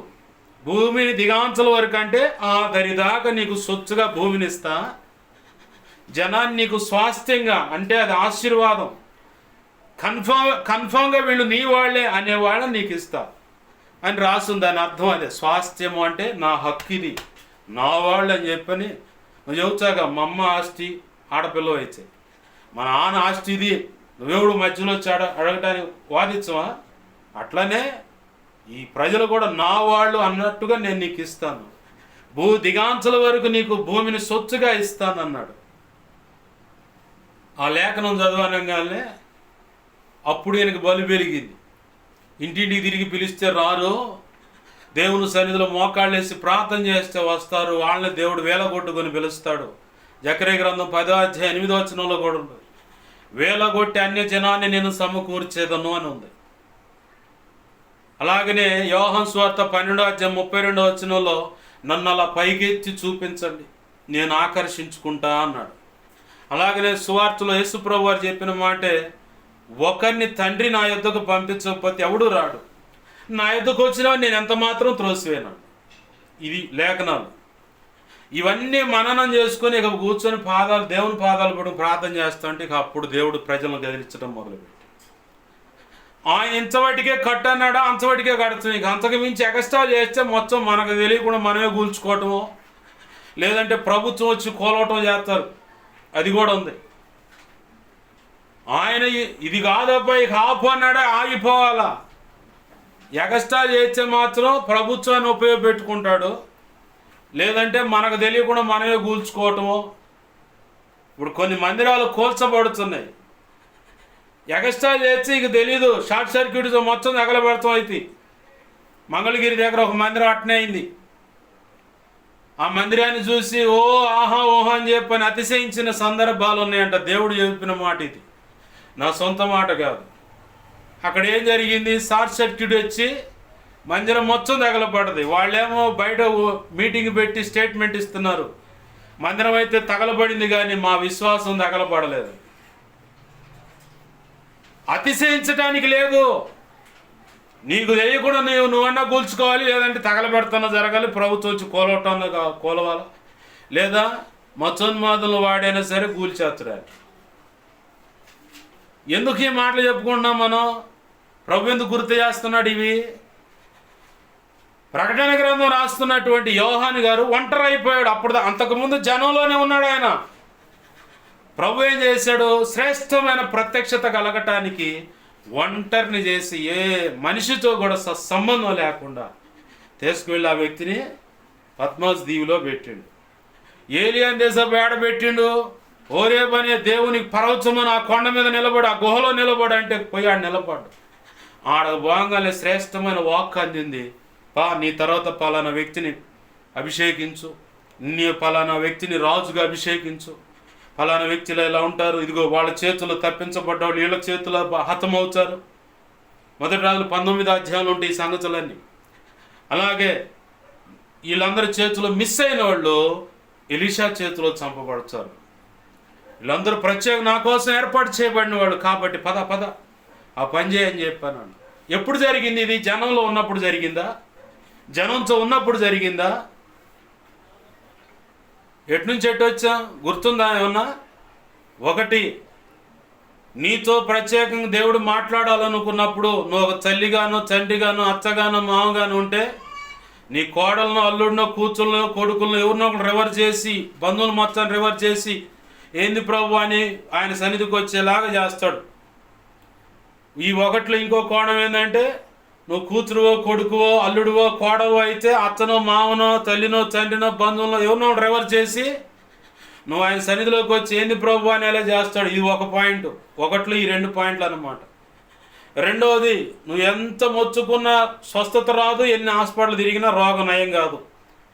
వీటిలో 3 కోణాలు. ఒకటేమో ఆయన చెప్పిన మాటకు నువ్వు వినకపోతే ఒకటి, ఆ కారణాన్ని బట్టి కూడా. రెండవది, ఆయన ప్రత్యేక నీతో మాట్లాడాలనుకున్నప్పుడు కూడా అలా అనుమతిస్తాడు.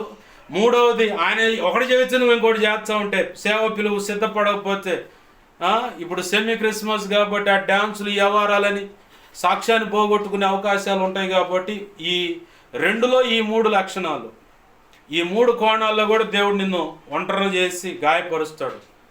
మూడో దాంట్లో ఆస్తి నష్టం, డబ్బు ధనం, డబ్బు బంగారం, చరస్థిరాస్తులను నష్టం చేస్తాడు. కారణం నీ మీద పగబెట్టుకొని కాదు, అవి నష్టం అయితేనే దేవుని దగ్గరకు వస్తావు, ఆ కారణాన్ని బట్టి.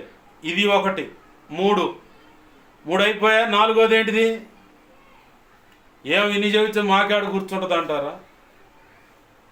4వది ఏంటంటే, నీకు తెలియకుండా నిన్ను దేవుడు హ్యాండిల్ చేస్తాడు, ఒంటరి చేస్తాడు.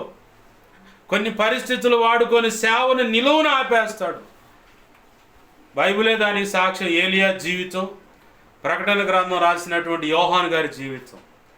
పగతోనా? కాదు, ప్రత్యేకమైన కృప పొందుకోవటానికి. మిడియాలను దాన్ని ఆపేది ఎందుకు? దేవుడు సేవే, దేవుడే ఆపుతాడండి, మనుషులుగా ఇది ఆపుతుంది. నువ్వు ఫీల్ అవ్వచ్చు, ఏమవ్వచ్చు? దేవుడు దేవుని సేవను అలా పాడు చేసుకుంటాడా అంటే, ఆయన ప్రజలు ఆయన చెప్పిన మాట వినకపోతే దావీదుని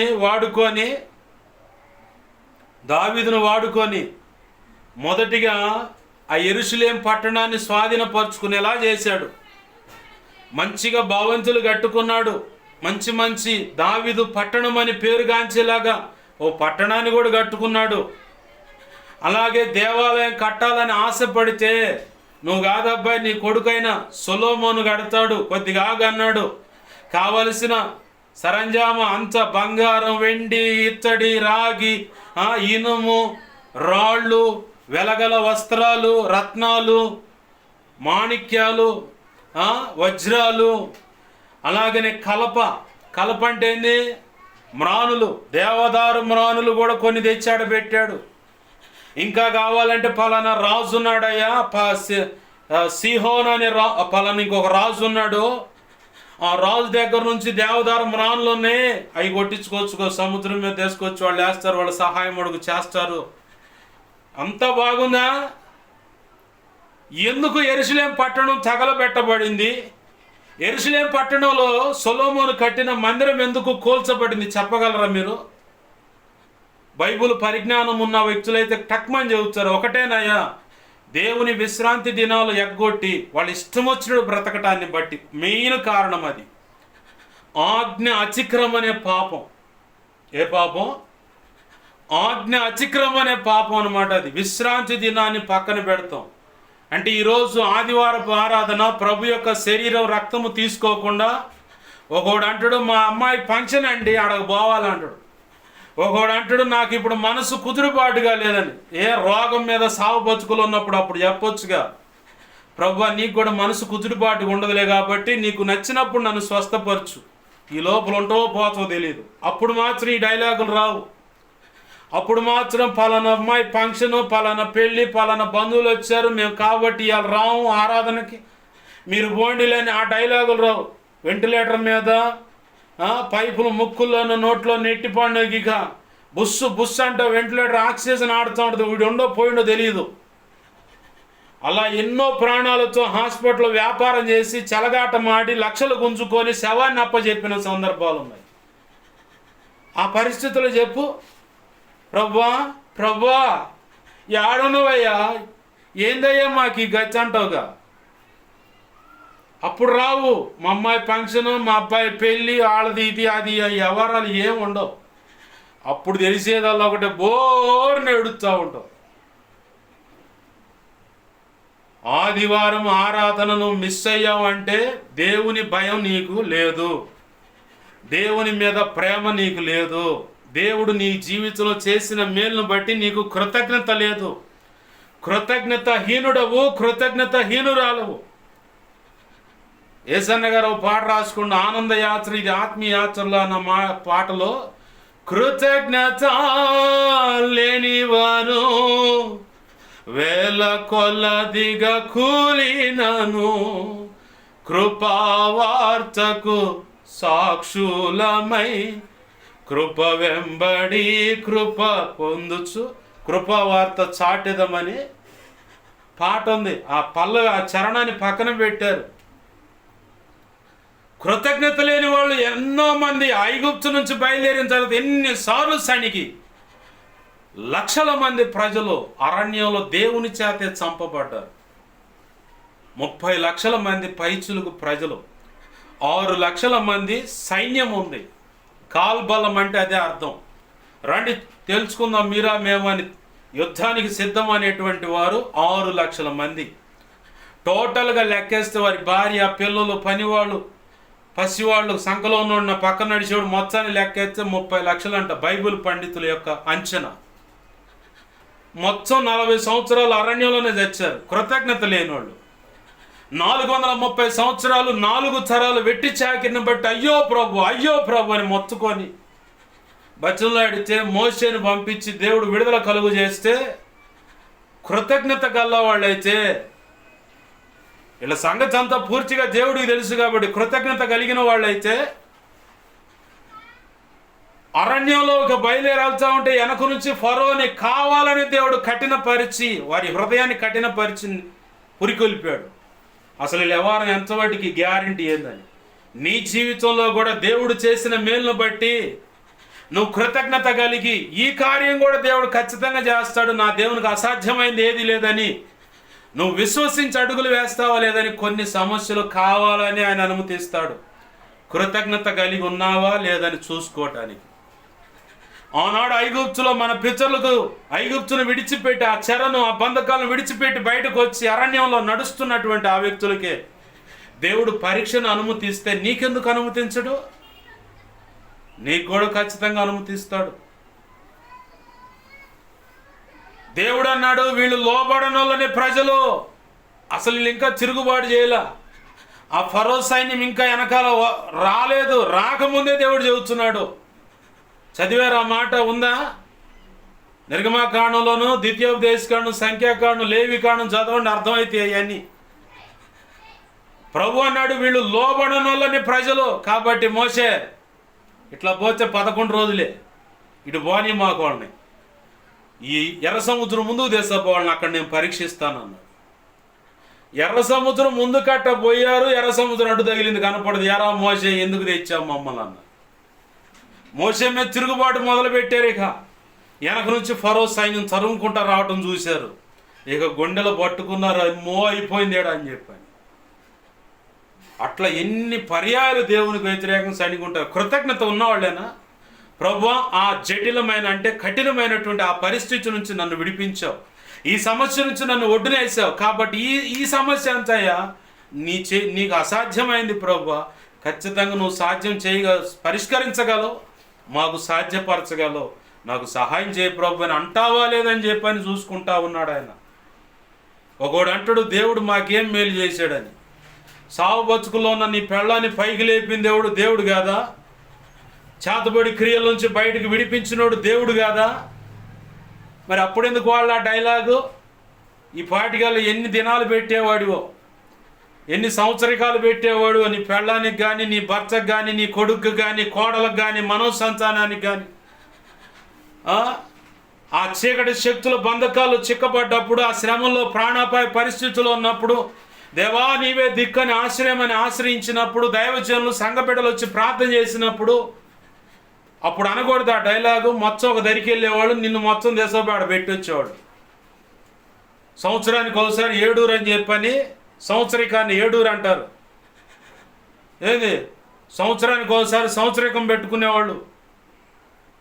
అప్పుడు అనలేదుగా డైలాగు. ఒడ్డెక్కిన తర్వాత చెప్పను పడను మొత్తాన్ని తగలబెట్టే రకాలు ఇవన్నీ. యూజ్ అండ్ త్రో, వాడుకో వదిలే, అంతవటికే. కృతజ్ఞత కలిగిన దానివైతే, కృతజ్ఞత కలిగిన వాడివైతే ప్రభు చెప్పినట్టు ఖచ్చితంగా నిలబడి, నా ప్రభు కొరకు నేను నిలబడాలి. ఎందుకంటే నా ఇంటి వారు రాలేదు, నా మెట్టినింటి వారు రాలేదు, నా పుట్టింటోళ్ళు రాలేదు, నా బంధువులు అన్నవాళ్ళు నన్ను ఆదరించలేదు, ఆదుకోలేదు. ఈ రోగ శయ్యం మీద అలాగ మంచాన పడి చావు బ్రతుకుల మధ్య అయిపోయిందిరే, ఇంకా ఎముకలు గూడే అని చెప్పని అనుకున్నారు నా బంధువులు, నా అనేవాళ్ళు, చుట్టుపక్కల వాళ్ళు. ఆ పరిస్థితుల నుంచి కూడా నా ప్రభు తన దాసును ఉపయోగపెట్టుకొని పరిశుద్ధుల ప్రార్థన ద్వారా ఆయన కృపను బట్టి స్వస్థపరిచి నన్ను లేపి నిలబెట్టి ఆరోగ్యం ఇచ్చి నడిపిస్తూ ఉంటే, వాస్తవానికి కృతజ్ఞత గలవాడివైతే, కృతజ్ఞత కలిగిన దానివైతే ఏమనాలా? దేవుడు చేసిన కార్యం అండి. ఈ లోకంలో నేను నమ్ముకున్న నన్ను ఆదుకోలేదు, అవన్నీ ఒట్టియే. నా యేసయ్య మేలు చేశాడు, నా యేసయ్య మేలు చేశాడండి అని చెప్పని. ఒకడు తెలివిగా అంటాడు, మేలు చేశాడు కాబట్టేగా బాప్తీసం పొందాం, బాప్తీసం పొంది ఆయన మొఖాన్ని వేసామని చెప్పి అన్నట్టుగా బ్రతుకుతూ ఉంటాడు. ఒకడు అనుకుంటా ఉంటాడు మేలు చేశాడని బాప్తీసం పొంది, బాగానే ఉంది. మరి ఆ బాప్తీసాన్ని నువ్వు కాపాడుకోవాలిగా, ప్రతిరోజు ప్రార్థన చేయాలిగా. నీలాంటి వాళ్ళు ఇంకా చాలామంది ఉంటారు భ్రష్టులు, వాళ్ళ క్షేమం, వాళ్ళందరినీ రక్షించు ప్రభు అని ప్రార్థన చేయాలిగా. దాన్ని విజ్ఞాపన అంటారు. వాక్యం చదవాలా, చదువు లేదండి అంటాడు ఒకడు తెలియగా. వాక్యాన్ని వినాలిగా. ఏంది? వాక్యాన్ని వినాలిగా, పరిశుద్ధాత్మ చేత నింపబడాలిగా. ఒకప్పుడు వదిలిపెట్టిన ఆ బీడి, సిగరెట్, ఖైని, గుట్కా, పాన్ పరాగు, తాగుడు ఇవన్నీ వదిలేయాలిగా. ఆ వ్యభిచారం, అక్రమ సంబంధాలు ఈడ్చి తన్నాలుగా. మరి ఎందుకని అవన్నీ గుప్పెట్లో పెట్టుకొని జేబులోనో, బ్యాగులోనో, ఇంట్లోనో ఓ మూలన దాచిపెట్టుకొని ఎందుకు బతుకుతున్నావు? ఇంకా ఆ విగ్రహాలు ఎందుకు తీసేయట్లేదు నువ్వు? ఆ మాంత్రిక శక్తులను ఎందుకు ఆశ్రయిస్తున్నావు? అంతరాల దగ్గరికి ఎందుకు పోతున్నావు? కొలుపులు మొక్కుబళ్ళని ఎందుకు పోతా ఉన్నావు? అదేమంటే బాప్తిస్మం అనేది కృతజ్ఞతగా బాప్తిస్మం ఇస్తే ఇవన్నీ చేయకూడదు. దరిద్రుడా, పనికి మాలిందని ఇవన్నీ చేయకూడదు. ఆ విగ్రహాల ముందు ఇవన్నీ ఏటిని కూడా ఆశ్రయించకూడదు. ఇంకా శాపగ్రస్తంగా మారిపోతుంది నీ కుటుంబం, నీ వంశం, నీ సంతానం అంతా. దేవుడు కోపం రేగిందంటే వరుస పెడతాడు. ఇక అన్నీ యాత్రలే, తీర్థయాత్రలు కాదు, శ్మశాన యాత్రలు మొదలు పెడతాడు దేవుడు. వాక్యం నీలో ఉంటే, పరిశుద్ధాత్మ నీలో ఉంటే, దేవుని భయం నిన్ను ఆవరించి ఉంటే ఈ పనులకు నువ్వు ఒడిగట్టు. చూస్తాడు మంచి కంపెనీ రోగాలు ఇస్తాడు. ఆ సిగరెట్కో, ఖైనీకో, గుట్కాకో, తాగుడుకో ఏంది మంచంలో పెట్టి అక్కడ వేస్తాడు, నలగేసి అప్పుడు లైన్లో పెట్టుకుంటాడు. ఇక లైన్లో పెట్టేది ఏముండదు, లేక అట్ట దేశపోవటమే. అట్ట చాలామంది సంపూర్ణ సిద్ధి పొందిపోయిన వాళ్ళు ఉన్నారు. చివరికి ఆ గతి పట్టు దేవుని జాగ్రత్త. ఇప్పుడే దేవుని పాదాలు పట్టుకొని వదిలిపెట్టి, అయ్యా నా మనవ సంతానాన్ని ఎత్తుకోవాలి, నీ చిత్తమైతే ముని మనవ సంతానాన్ని కూడా చూడాలయ్యా, నాకు ఆ కృప నువ్వు ఆ భిక్ష పెట్టాయని అని చెప్పని అడుగు. అవన్నీ వదిలేసి అవన్నీ జేబులోనో ఇంట్లోనో బ్యాగులోనో పెట్టుకొని తిరుగుతా అట్ట బతికి తీయడు, ఆయుష్ పెంచడు. అర్ధాయుష్తో ఎప్పుడు రాలిపోతావో తెలీదు.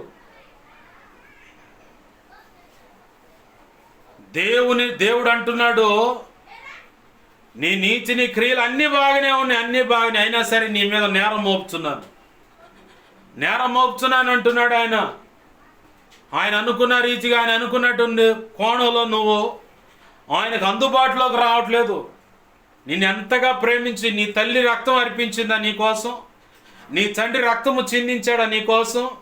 నీ కడుపును పుట్టిన బిడ్డలు కానీ, నీ భార్య కానీ, భర్త కానీ, మనవ సంతానం ఎవరైనా సరే నీ కొరకు రక్తం చిందించారా? పరిశుద్ధమైందే నా రక్తం కాదు కదా. నేను అనుభవించాల్సిన పంచగాయాలు ఆయన అనుభవించాడు. నువ్వు రక్షించబడి ఆయన పోలికగా మారాలని, ఆయన అనుకున్న పని భూమి మీద జరగాలని మాత్రమే ఆయన ఆకాంక్షించి నిన్ను ప్రత్యేకంగా ఆకర్షించి రక్షించుకొని ఆయన కృపను బట్టి సంఘంలో నిలబెడితే నువ్వు హెచ్చులు పోతున్నావు, బడా వ్యవహారాలు చేస్తున్నావు, తిరుగుబాటు వ్యవహారాలు, అంత గందరగోళంగా ఉంది నీ పని అంతా, నీ పద్ధతి అంతా. ప్రభు అంటుంది అదే, నీ మీద నేను ఒక నేరం మోపుతున్నాను. ఏమన్నాడు ఆయన చదువుకున్న లేఖనంలో? అయినాను నీ మీద ఒక నేరం మోపాల్సి వస్తుంది. నువ్వు ఇంకా అన్నీ బాగానే ఉన్నాయి. ఒకవేళ నువ్వు చెప్పుకోవచ్చు, నేను సర్వసంపూర్ణ సంబంధి అయ్యగారు, నేను సర్వసంపూర్ణమైన సత్య సంబంధిని నేను. ఓకే, ఏ లోపం లేదా నీలో? చెప్పు. ఎక్కడి నుంచి ఎటు వచ్చాం మనం? దేవుడు తను అనుకున్న పని, తను అనుకున్న చెప్పాలనుకున్నప్పుడు నిర్దాక్షిణ్యంగా తానే కట్టించినటువంటి దేవాలయాన్ని దేవుని ప్రజలు తిరుగుబాటు చేస్తే కూల్చేశాడు, తగలబెట్టిచ్చాడు. ఆయన చెప్పిన దానికి నువ్వు లోబడకుండా పెడగా ఇంకేదన్నా అడుగులు వేయాలని ప్రయత్నం చేసినా ఆయనే దగ్గరుండి కూల్చేస్తాడు. మందిరమైనా, నీ వ్యక్తిత్వాన్నైనా, నీ జీవితాన్నైనా, సాక్ష్యాన్ని కూడా పాడు చేస్తాడు. స్వేచ్ఛనిస్తాడు. ఆయనే డైరెక్ట్గా వచ్చి నీకు సాక్ష్యాన్ని పాడైపోయేలాగా ఆయనే దగ్గరుండి ఏం చేయడు. కొన్ని కోణాల్లో నీకు ఫ్రీడమ్ ఇస్తాడు. ఫ్రీడమ్ ఇచ్చినప్పుడే నీలో నిర్లక్ష్యత అనేది వచ్చేస్తుంది. ఏముందులే, కాస్త ఏముందులే అనుకుంటా. దావీదు తన జీవితం గురించి చెప్పబడుతున్న సాక్ష్యం మొట్టమొదటిగా దేవుడు చెప్పింది 1 సమూయేలు 13వ అధ్యాయం 13-14 వచనాలు చెప్పబడ్డ మాట. అపోస్తుల కార్యం 13వ అధ్యాయంలో కూడా 21, 22, 36 వచనాలు చెప్పబడ్డ మాట. ఆయన అన్నాడు, నా చిత్తానుసారమైన మనసు గలవాడు. నా ఉద్దేశమే అక్కడ నేను నిత్యాత్వంలో ఏమైతే ఒక వ్యక్తి విషయంలో, ఒక కీడు విషయంలో, ఒక దుర్మార్గత విషయంలో, ఏ విషయంలో నేను ఎలా స్పందిస్తానో, ఎలా అనుకుంటానో, అలాగే ఈ భూమి మీద దావీదు కూడా అలానే అనుకుంటాడు. అలాంటి వ్యక్తి దావీదు అన్నాడు. కీర్తనలు గమనిస్తే రోజు మొత్తం మీద 3 పూట్ల మోకాళ్ళు వేసి దేవుణ్ణి ప్రార్థన చేస్తాడట. సాయంకాలమును, మధ్యాహ్నమును, ఉదయం అని రాసి ఉంటుంది.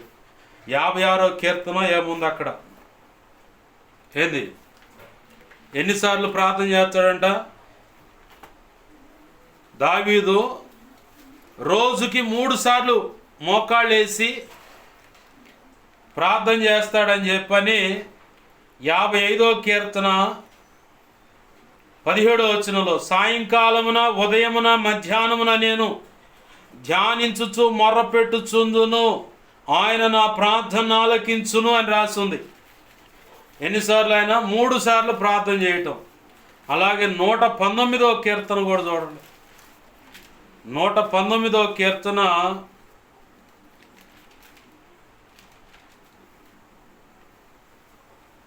164వ వచనంలో చూడు, దినముకు 7 మార్లు నేను నిన్ను స్తుతించుచున్నాను. ఆమేన్, హల్లెలూయా. బాగుందా? మంచి బిరుదు. దేవుడే దావీదు ఇలాంటి వాడని సర్టిఫై చేశాడు. కీర్తనకారుడైన దావీదు అంటున్నాడు, రోజుకి 3 సార్లు నేను ప్రార్థన చేస్తాను. మొర్రపెట్టడం అంటే వేదనతో ఆయన బతిమలాడుకోవటం, ప్రార్థన చేయటం. 3 సార్లు. ఏం అవసరం? అంత అవసరం ఏముంది ఆయనకి? రాజు కదా, సకల సౌఖ్యాలు ఉన్నాయి. పంచభక్ష పరమాణాలు అంటారుగా, తినాల్సిన తిండి తినవచ్చు,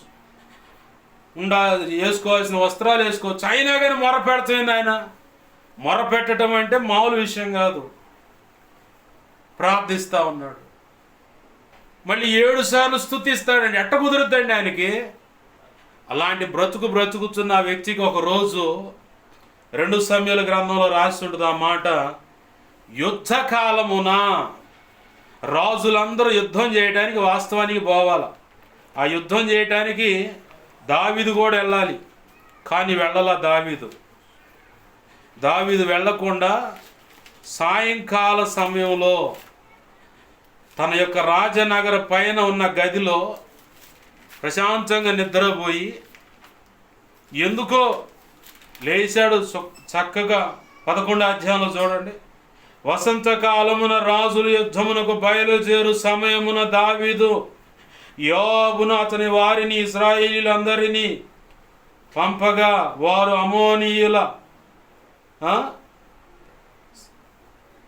అమోనీయులను సంహరించి రబ్బా పట్టణమును ముట్టడి వేసిరి. అయితే దావీదు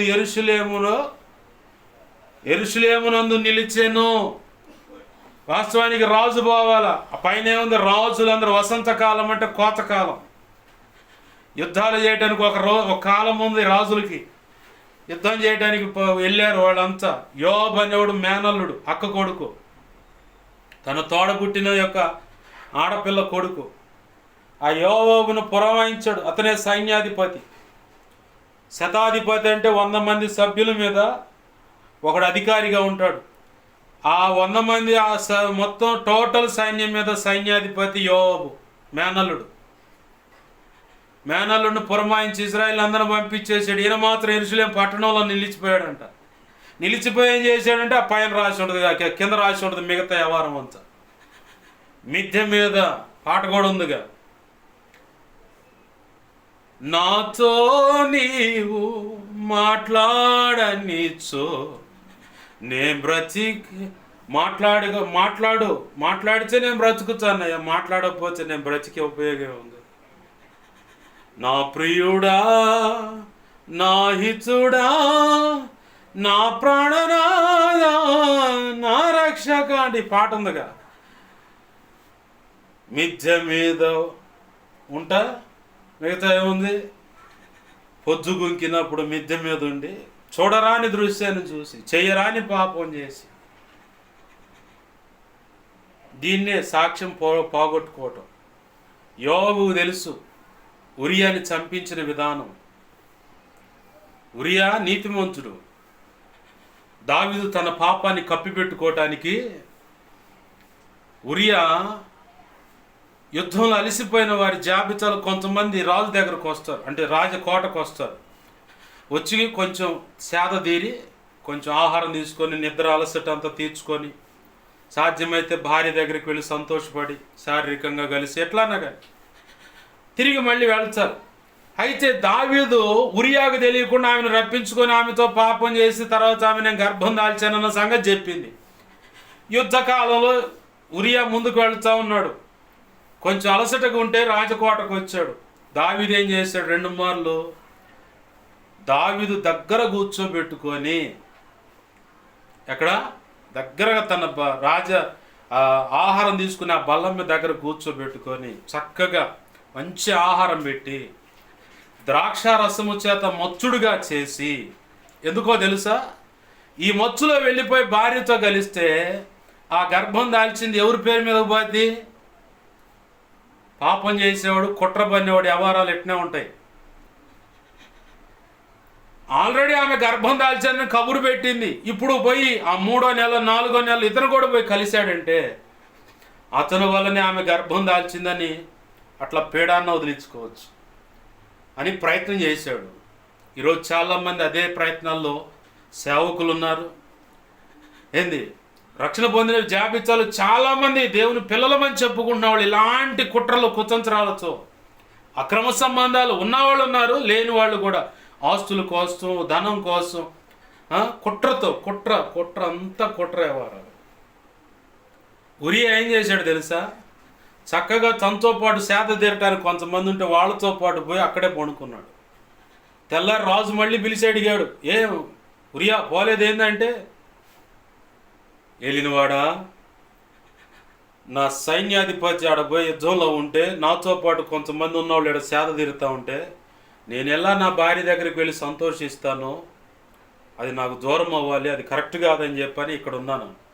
మళ్ళీ ప్రయత్నం చేశాడు, మళ్ళీ మంచి ఆహారం పెట్టాడు, మళ్ళీ ద్రాక్షారసంతో మత్తుగిల్ల చేసి మళ్ళీ పురమాయించాడు, కానీ పోలా. ఆ కారణాన్ని బట్టి ఇక తప్పదని చెప్పని తన తెలివితేటలను ఉపయోగపెట్టి ఒక లెటర్ రాసి ఉరియా చేతిలోనే పెట్టాడు. ఆ చావు శాసనం, వెళ్ళు యోబుకి ఇవ్వుదాను. ఉరియా అంత నీతిమంతుడో తెలుసా, తన చావు శాసనం ఉంది, అది రాసి ఉంది, తెరచి కూడా చూడలా. డైరెక్ట్గా తీసుకుపోయే లెటర్ యోబు చేతిలో పెట్టాడు. ఉరియా తీసుకొని వెళ్ళి చదువుకున్నాడు. సరే నువ్వు వెనక వరుసలో కాదు ఉండాల్సింది, ఈ ముందు వరుసలో పోయాడు. ఏం రాశాడు దాంట్లో, దావీదు గుండె ధైర్యం కలిగి యుద్ధంలో డి అంటే డి అనేవాళ్ళు ముందు వరుసలో ఉంటారు, వాళ్ళ మధ్యలో ఉరియాని పెట్టు. ఎందుకంటే గుండె ధైర్యం కలిగి డి అంటే డి అనే వాళ్ళకి బాణం ఎటు నుంచి వస్తుందో దాన్ని తప్పించుకోవటానికి డాలును ఉపయోగపెట్టే వ్యవహారం వాళ్ళకి బాగా తెలుసు. ఈ పిరికివాడు అన్నమాట, పిరికివాని వరుస వెనకాల ఉంటారు, ఏటలు పట్టుకొని పరిగెడుతూ సైన్యానికి సంఖ్యగా కనపడే వాళ్ళలో ఉరియా ఉన్నాడు. ఇతగాడికి ఆ ఏట ఇసిరినప్పుడు ఆ డాల్ ఎలా అడ్డం పెట్టుకోవాలో తెలియదు, వాడుకలేని పనిలో పెట్టాడు, తీసుకొచ్చి కుట్రబోని స్కెచ్ చేసి కొడితే ఉరియా ఎగిరిపోయాడు. చావు కబురు సల్లగా అందింది, దావీదుకి పండగ చేసుకున్నాడు. సంవత్సరం కాలం ఆగిన తర్వాత నాతాను ప్రవక్త వచ్చాడు, కథ చెప్పాడు, ఫైనల్ జడ్జిమెంట్ ఇచ్చాడు దేవుడు. దావీదు నోటితోనే 4 ఒక్క గొర్రెకు 4 గొర్రెలు ఇవ్వాలంటే అట్లానే వాళ్ళు బెత్షెబాను దావీదు కలయిక వల్ల వచ్చిన బిడ్డ దేవుడు మొత్తి చంపేశాడు. 1 ఆడపిల్ల వరుసకి అన్న పాడు చేస్తే పరువు చక్కుని ఆ పిల్ల చచ్చింది. ఈ పాడు చేసిన వాడిని ఈ ఆడపిల్లకు సంబంధించిన ఇంకొక అన్న ఉన్నాడు, వాడు ఇద్దరు కలిసి ఒకళ్ళనొకళ్ళు కూర్చుకొని తండ్రి మీదే వాడొకడు తిరగబడి టోటల్గా యోబే చాలా అందగాడంట. ఆ కొడుకు గాడిద మీద పోతా ఉంటే ఆ చెట్ల మధ్యలో ఆ జుట్టు ఇరుక్కుపోయి ఆలాడబడుతూ ఉంటే రాజు అన్నాడు, అయ్యా అబ్షలోమా నువ్వు చావకుండాటే బాగుండు, నేను చేస్తే బాగుండు కదరా అనుకున్నాడు. ఏడుస్తూ ఉన్నాడు కబురందంగానే. యోబే చూసి బాణంతో గుండెల్లోంచి ఈ దగ్గర నుంచి ఆ దగ్గరికి వచ్చేలాగా కొట్టాడు. 4 చచ్చారు. సాక్ష్యం బోలా తన బ్రతుకు కాలమంతా ఆ మనస్సులో ఆ నొప్పితోనే బాధపడుతూనే తన కాలం చెల్లిపోయి చరిత్రలో అంచె నిలబడిపోయాడు. ఒక సమయంలో మిడిసి పడుతూ ఉంటే ఒకడికి ఇదే గతి పట్టుద్ది. అనుమతిస్తాడు దేవుడు, స్వేచ్ఛనిస్తాడు. లూసిఫర్ చాడబడతానికి కారణమేంది? అందగాడే తన సౌందర్యాన్ని బట్టి వర్చక వ్యాపారంలో బహు గొప్పగా వర్చకం అంటే వ్యాపారం, తెలివితేటలన్నీ. అంత అందగాడు లేడంట దేవదూతల్లో. దేవుడు తన చుట్టూ ఉన్న రక్షణ ఆ పొరాన్ని తీసేశాడు. కోటాను కోట్ల సంవత్సరాలు ఎన్నో సంగతులు బోధించాడు. కానీ నిత్య చీకటి అనేది ఒకటి ఉందరబ్బాయి, జాగ్రత్త అని చెప్పినా వినల. స్వేచ్ఛనివ్వంగానే తన ఇష్టం వచ్చినట్టు వెళ్ళిపోయాడు. దావీదు కూడా స్వేచ్ఛనివ్వంగానే తన ఇష్టం వచ్చినట్టు వెళ్ళిపోయి ఉరియా విషయంలో, ఆ బెత్షెబా అనే ఆమె విషయంలో కుట్ర ఎంత తెలివిగానో. ఈరోజు దైవజనులు చాలామంది, తెలంగాణలో తమ్ముడు నాకంటే పెద్దోడు చిన్నోడు తెలీదు, జాన్ వెస్లీ అని 10 చోట్ల సంఘాన్ని ప్రారంభించానన్నా కేవలం నా సంఘాలు పతనం అవటానికి, ఆగిపోవటానికి, నేను నష్టమైపోవటానికి. ఈరోజు నా భార్య 4 మగపిల్లలతో నేను ఒట్టిగా నిలబడటానికి కారణం నా చుట్టూ ఉన్న సేవకులేనన్నా. ఎవరు? నా చుట్టూ ఉన్న సేవకులేనన్నా నా సేవను పాడు చేసింది.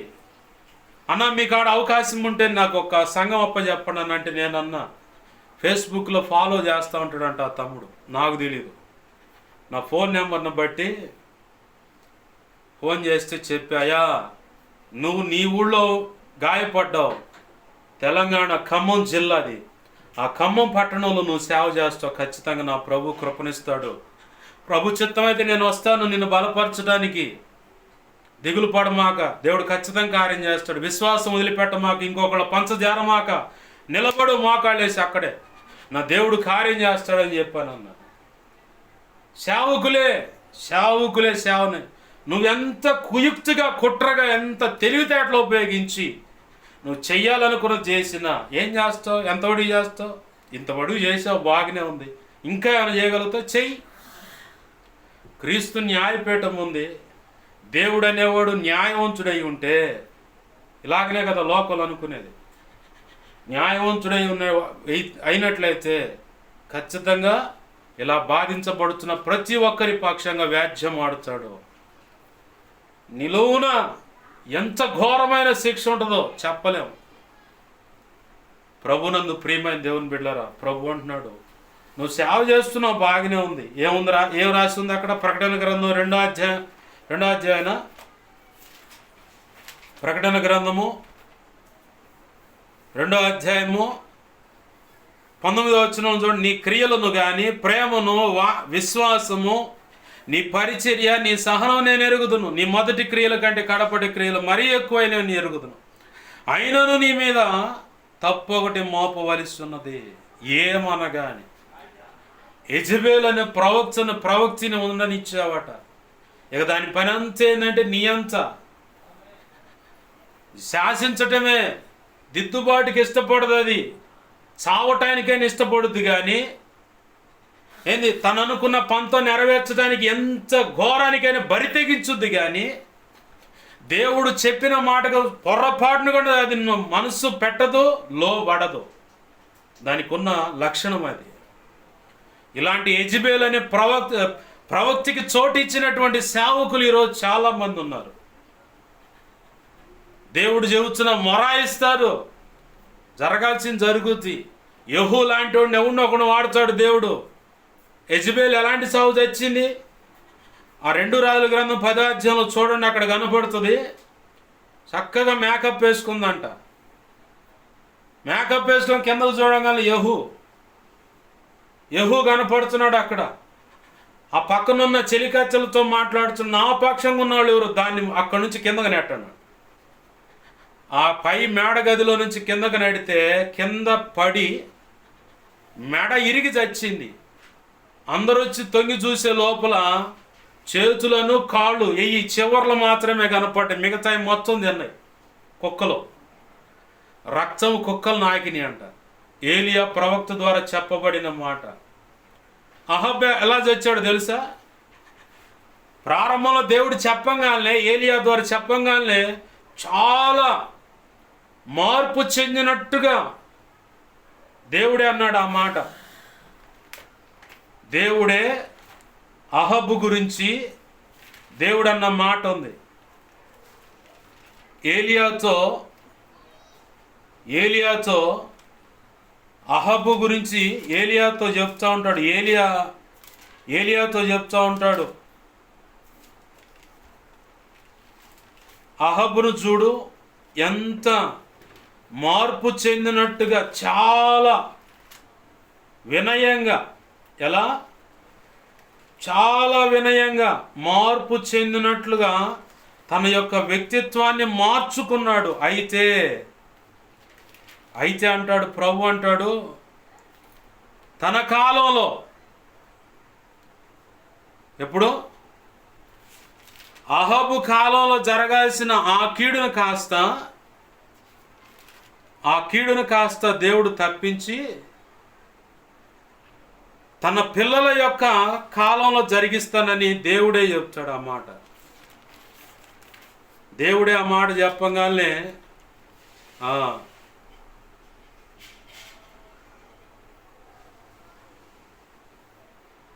మొదటి రాజుల గ్రంథం 21వ అధ్యాయము 27వ వచనంలో ఈ మాట ఉంటుంది. అహబు ఆ మాటలు విని తన వస్త్రములను చింపుకొని గోనెపట్ట కట్టుకొని ఉపవాసం ఉండి గోనెపట్ట మీద పరుండి వ్యాకుల పడుచుండగా యెహోవా వాక్కు తిష్బీయుడని ఏలియాకు ప్రత్యక్షమై ఇలాగు సెలవిచ్చెను. అహబు నాకు భయపడి వినయముగా ప్రవర్తించుట చూచితివా? నాకు భయపడి అతడు వినయముగా ప్రవర్తించుట చేత ఆ అపాయము అతని కాలమునందు సంభవింపకుండా ఆపి అతని కుమారుల కాలమందు అతని కుటుంబీకుల మీదకు నేను దాన్ని రప్పించేదను. ఆగల శిక్ష అయితే ఏంది? ఈ అహబ్ అనేవాడు చచ్చినప్పుడు కూడా కుక్కలో అహబ్ అనేవాడి యొక్క రక్తాన్ని నాకాయి. ఇటు చూడండి, ఈ పక్క పేజీలో 22వ అధ్యాయము 38వ వచనం. వేశ్యలు స్నానము చేయుచుండగా ఒకడు రథమును షోమ్రోను కొలనుల్లో కడిగినప్పుడు యెహోవా సెలవిచ్చిన మాట చొప్పున కుక్కలు వచ్చి అతని రక్తమును నాకెను. ఎవరైనా అహబు చేసిన ఇతర కార్యములను గూర్చి దేవునికి మహిమ కలుగును గాక. వద్దంటే పోయాడు యుద్ధానికి, పోతే ఒక దెబ్బ బాణం విసిరితే కరెక్ట్గా తగలాల్సిన చోట తగిలింది, అంతే. దేవుడేమో వద్దంటున్నాడు, కాదు మేము పోతాం అంటున్నారు. చివరికి దేవుడు ఎంతకాడికి వచ్చాడో తెలుసా? ఈ అహబ్ అనేవాడు ఇంకొక రాజు ఉన్నాడు, ఇజ్రాయెల్ రాజు. యూదుల ఇటు పక్కంటూ చూడండి 22వ అధ్యాయంలో. ఇజ్రాయెల్ రాజు దాదాపు 400 మంది ప్రవక్తలను పిలిపించి యుద్ధము చేటుకు రమోత్ గిలాత్ మీదకి పోకుందునా అని వారిని అడిగాను. అందుకు యెహోవా దానిని రాజు నీ చేతికి అప్పగించును గనక పోండని వారికి చెప్పిరి. కానీ యెహోషాపాతు విచారణ చేటుగా వీరు తప్ప యెహోవా ప్రవక్తలు ఒకడైనా ఇక్కడ లేడా అని అడిగాను. అందుకు రాజు, ఇజ్రాయేల్ రాజు ఇమ్లా కుమారుడైన మీకాయాను ఒకడున్నాడు, మనము అతని ద్వారా యెహోవా యొద్ద విచారణ చేయవచ్చును. కానీ అతడు నన్ను గూర్చి మేలు ప్రకటింపక కీడే ప్రకటించును గనక అతని యందు నాకు ద్వేషము కలదు.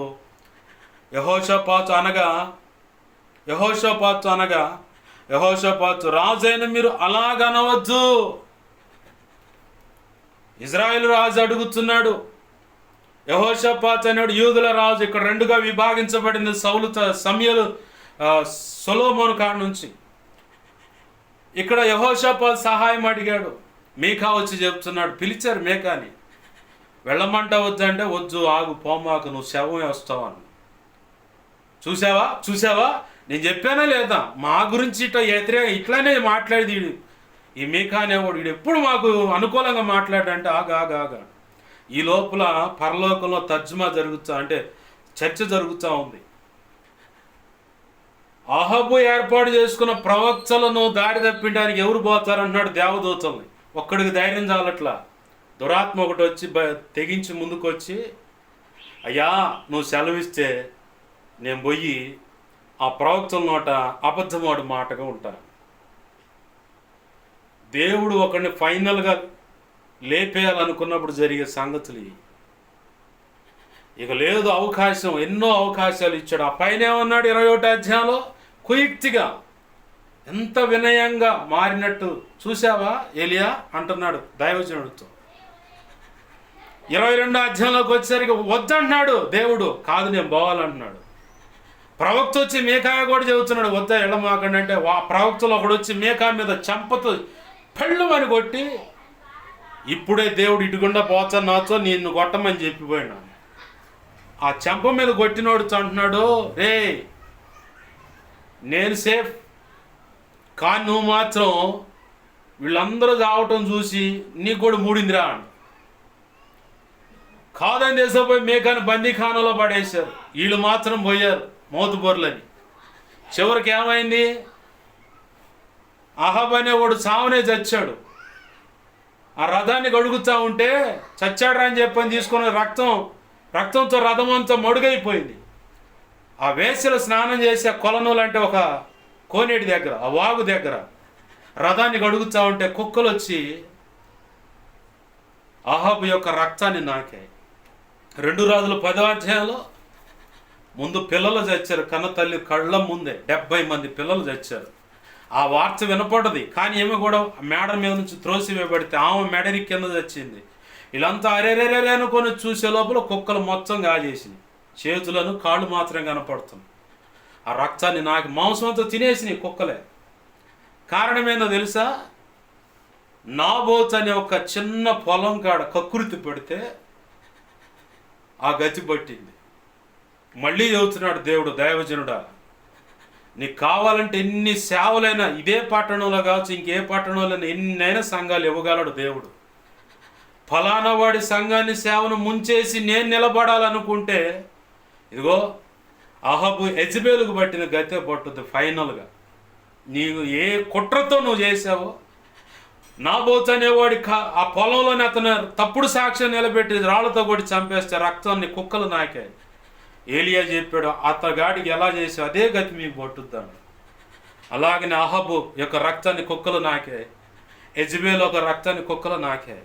ఇలాంటి దురాత్మ సంబంధమైన లక్షణాలు ఈరోజు బలిపీఠం మీద ఉండి సేవకుల్లో పనిచేస్తూ ప్రసంగాలు చేస్తున్నాయి. ప్రభు యొక్క శరీరం విరుస్తూ ఉన్నారు, రొట్టె విరుచు కార్యక్రమం చేస్తూ ఉన్నారు. రొట్టె విరుచులో కూడా చాలా గలిబిలి. ఇది కూడా అహాబు యెజబెలు యొక్క ఆత్మ యొక్క అవలక్షణాలు. ప్రభు అన్నాడు, నీ మీద నేను నేరం మోపుచున్నాను. సరి చేసుకున్నావా? ప్రభు చెప్పినట్టు అడుగులు వేసావా? ధన్యుడువు ధన్యురాలువు. లేదు నా ఇష్టం అనుకున్నావా? అహాబు యెజబెలుకు పట్టిన గతే. నాబోతు అనేవాని యొక్క కళ్ళం దగ్గర ఒక్క చిన్న పొలం కోసం దావీదుతో ఏమన్నాడు ప్రవక్త, నీకు కావాలంటే చాలామంది భార్యలు ఇచ్చేవాడయ్యా దేవుడు, కన్యకలను. ఎవరిని? పురుషుని ఎరుగనటువంటి కన్యకలను. పురుషుడు శారీరకంగా కలవనటువంటి ఆ పురుష సంయోగం అనే తెలియనటువంటి వారిని కన్యకలు అంటారు. ఏంది? ఆ కన్యకలను ఇచ్చేవాడు నీకు కావాలంటే అన్నాడు దావీదుతో. ఈరోజు నీతో కూడా దేవుడు మాట్లాడు, అహాబుతో కూడా కావాలంటే ఇంకా గొప్ప గొప్ప స్థలాలు ఇచ్చేవాడు దేవుడు. ఆ చిన్న పొలం కాడెందుకు? వేరొకరి స్వాస్థ్యం ఎందుకు? నీకు కావాలంటే ఎన్నో ఇంకా చరస్థిరాస్తులు ఎన్ని కావాలంటే అన్ని ఇస్తారు. నీ అన్నదో తమ్ముడిదో వాడి దేవుడిదో లాక్కోవాలని ఎందుకు? దేవుడిని అడిగి ఈయడా ఇంకొక మంచి స్థలం ఇస్తాడు, మంచి ఇల్లు ఇస్తాడు, పొలం ఇస్తాడు, ధనం ఇస్తాడు, బంగారం ఇస్తాడు, చరస్థిరాస్తులు ఇస్తాడు. కోరింది నువ్వు తినవచ్చు, ఎవడికో ఉందని లేదని చెప్పు నువ్వెందుకు అక్కస్సుతో వ్యసన పడతావు? ప్రభు పాదాలు పట్టుకుందాం, సరి చేసుకుందాం, ధన్యులం అవుదాం. లేదా ప్రభు ఉగ్రతకు మాత్రం కారకులు అవుతాం. ఖచ్చితంగా అవుతామండి. నేనైనా సరే, నన్ను కూడా కలుపుకుంటున్నా, నేను ఎవరైనా సరే మార్చుకోకపోతే ఖచ్చితంగా దేవుని ఉగ్రతకు కారకులమై నిత్య నరకంలో పడతాం, అది గ్యారంటీ. సరి చేసుకుంటే నిత్యత్వంలో, గద్దింపులైనా సరే నిత్యత్వంలో నిలబడగలుగుతాం, ఆ కృప పొందుకోగలుగుతాం. ప్రభు కృప ద్వారా అన్నీ సరి చేసి ఆ నిత్యత్వాన్ని మనకు ఇవ్వాలి. ఆయన నిర్ణయించిన మెప్పు ఘనత మహిమ బహుమతులు మనకు అందించాలి. ఆయన కృపలో వర్ధిల్లేలా చేయాలి. అట్టి కృప ప్రభు కృపను బట్టి మనందరికీ అనుగ్రహించునుగాక. రండి ప్రార్థన చేసుకుందాం. దేవుని పాదాలు పట్టుకో. ఎక్కడ తప్పు ఉందో దిద్దుబాటు చేసుకునే వాళ్ళంటే చాలా ఇష్టం యేసయ్యకి. దిద్దుబాటు చేసుకుని ఆ చెడుతనం అంతా విసర్జించేసి వదిలేసి బహిర్భూమికి వెళ్తావు, బాత్రూంలోకి వెళ్తావు, కడుపులో కొంచెం గడగడ అంటుంది, పొద్దున్నే లేచి వదిలేస్తావు. దాన్ని మళ్ళీ తెచ్చుకుంటావా? అట్లానే అసహించుకొని వదిలేసేయటమే. కాదని మీరు తెచ్చుకున్నావా? పర్యావసాలు ఎలా ఉంటే చెప్పలేము. దేవుని పాదాలు పట్టుకొని దేవుణ్ణి అడుగుదాం, ప్రభువా పొరపాటు ఉంది నా జీవితంలో, నేను ఒప్పుకుంటున్నాను, క్షమించయ్య అంటే ఆయన పాదాలు పట్టుకుందాం. రండి ప్రార్థన చేసుకుందాం. ప్రేమగల మా తండ్రి, నీకు వందనాలు, కృతజ్ఞతాస్తుతులు మా ప్రభువా. విన్న ఈ వాక్యము మా హృదయాల్లో పదిలపరచండి, సిలువ రక్తము చేత భద్రపరచండి. అనేక పర్యాయాలు నెమరు వేసి నిన్ను మహింపరచుకోవటానికి కూడా కృపను దయచి. ఇంకను మిగిలి ఉన్న సంగతులు దేవా విన్న పర్యాంతరం తర్వాత అయ్యా మాకు బోధించండి, మనం బలపరచండి అయ్యా. నీ వాక్యాన్ని హెచ్చించుకుంటున్నాం, నీ నామాన్ని గణపరుచుకుంటున్నాం ప్రభువా. 2 తిమోతి 1:12 ప్రకారం నన్ను మమ్మల్ని చేతులకు అప్పచెప్పుకోండి. కృపలో మమ్మల్ని బలపరచమని, భద్రపరచమని, క్షేమను సమాధానం దయచేయమని బతిమలాడుతూ, అన్ని విధాలు అన్ని విషయాలు మీరు తోడు నడిపించమని, నీ సహాయం మాకు అందించమని బతిమలాడుతూ అయ్యా, నాకు మాకు మా మీద ఇంకెవరికైనా కళలో, నిద్రలో, దర్శన, స్వప్నాలు చూపించబడ్డ సమస్త చీకటి శోధనటి ప్రభావాన్ని పాసలు మత్తయి 16:18 మత్తయి 18:18 ప్రకారం మహాపునరుద్ధాన శక్తిని బట్టి సిలువ రక్తాన్ని బట్టి బంధిస్తున్నాను, లయపరుస్తున్నాను. బంధించి లయపరిచిన కృతజ్ఞతాస్తుతులయ్యా, కృతజ్ఞతాస్తుతులు.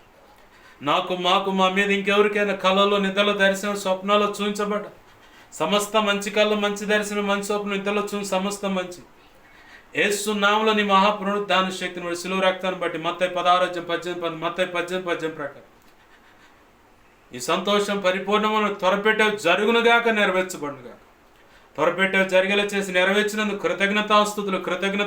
కృతజ్ఞతాస్తుతులయ్యా. కనికరించి నీ కార్యములు జరిగించమని, ఈ వారంలో ఉన్న సంఘ క్రమాలు, ప్రయాణాలు, ప్రయత్నాలు, పనులు, అన్ని విషయాలు, సంఘ బిడ్డల యొక్క అవసరతలు, అన్ని విషయాలు, పనుల్లో కూడా చూడండి, క్షేమాన్ని దయచి. ఈ సమాజాన్ని, ప్రజలను దీవించండి, దర్శించండి, రక్షించండి. ఇక్కడ జరుగుతున్న సేవలను కూడా ఆశీర్వదించండి. చెప్పినట్లుగా ఇదిగొచ్చండి, ఒకటి నేరం మోపవలసినది, ఏ నేరం చేత బాధించబడుతున్న దైవజనులు ఉన్నారు వారందరినీ కూడా విడిపించండి.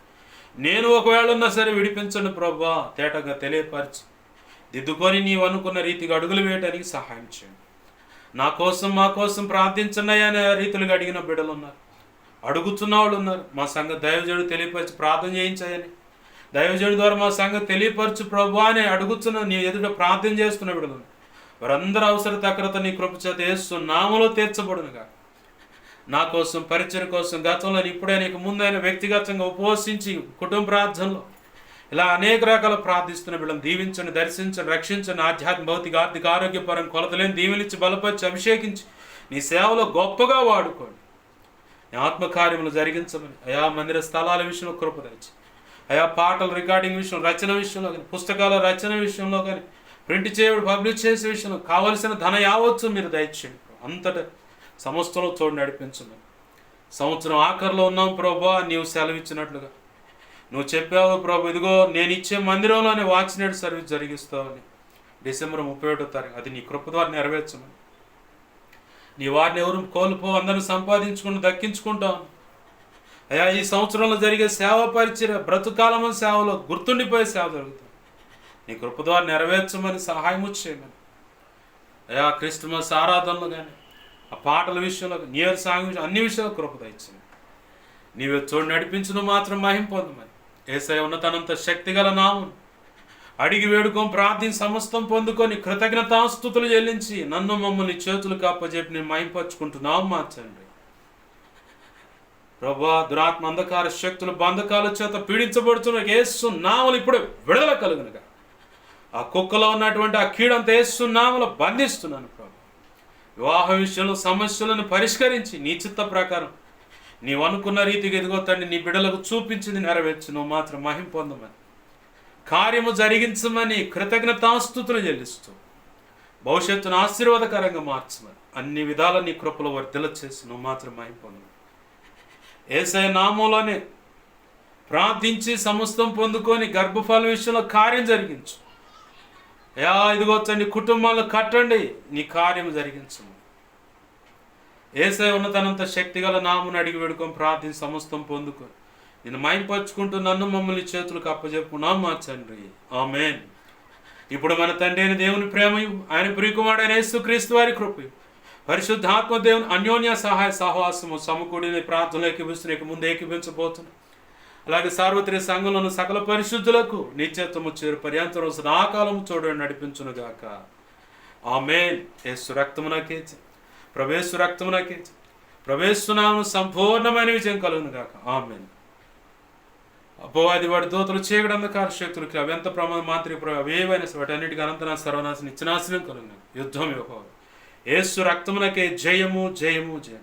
ఆమేన్. హల్లెలూయా హల్లెలూయా హల్లెలూయా. అందరికి వందనాలు. ప్రభు యొక్క మహా ఉచిత కృప మనందరికీ తోడే నడిపించునుగాక. ఆమేన్.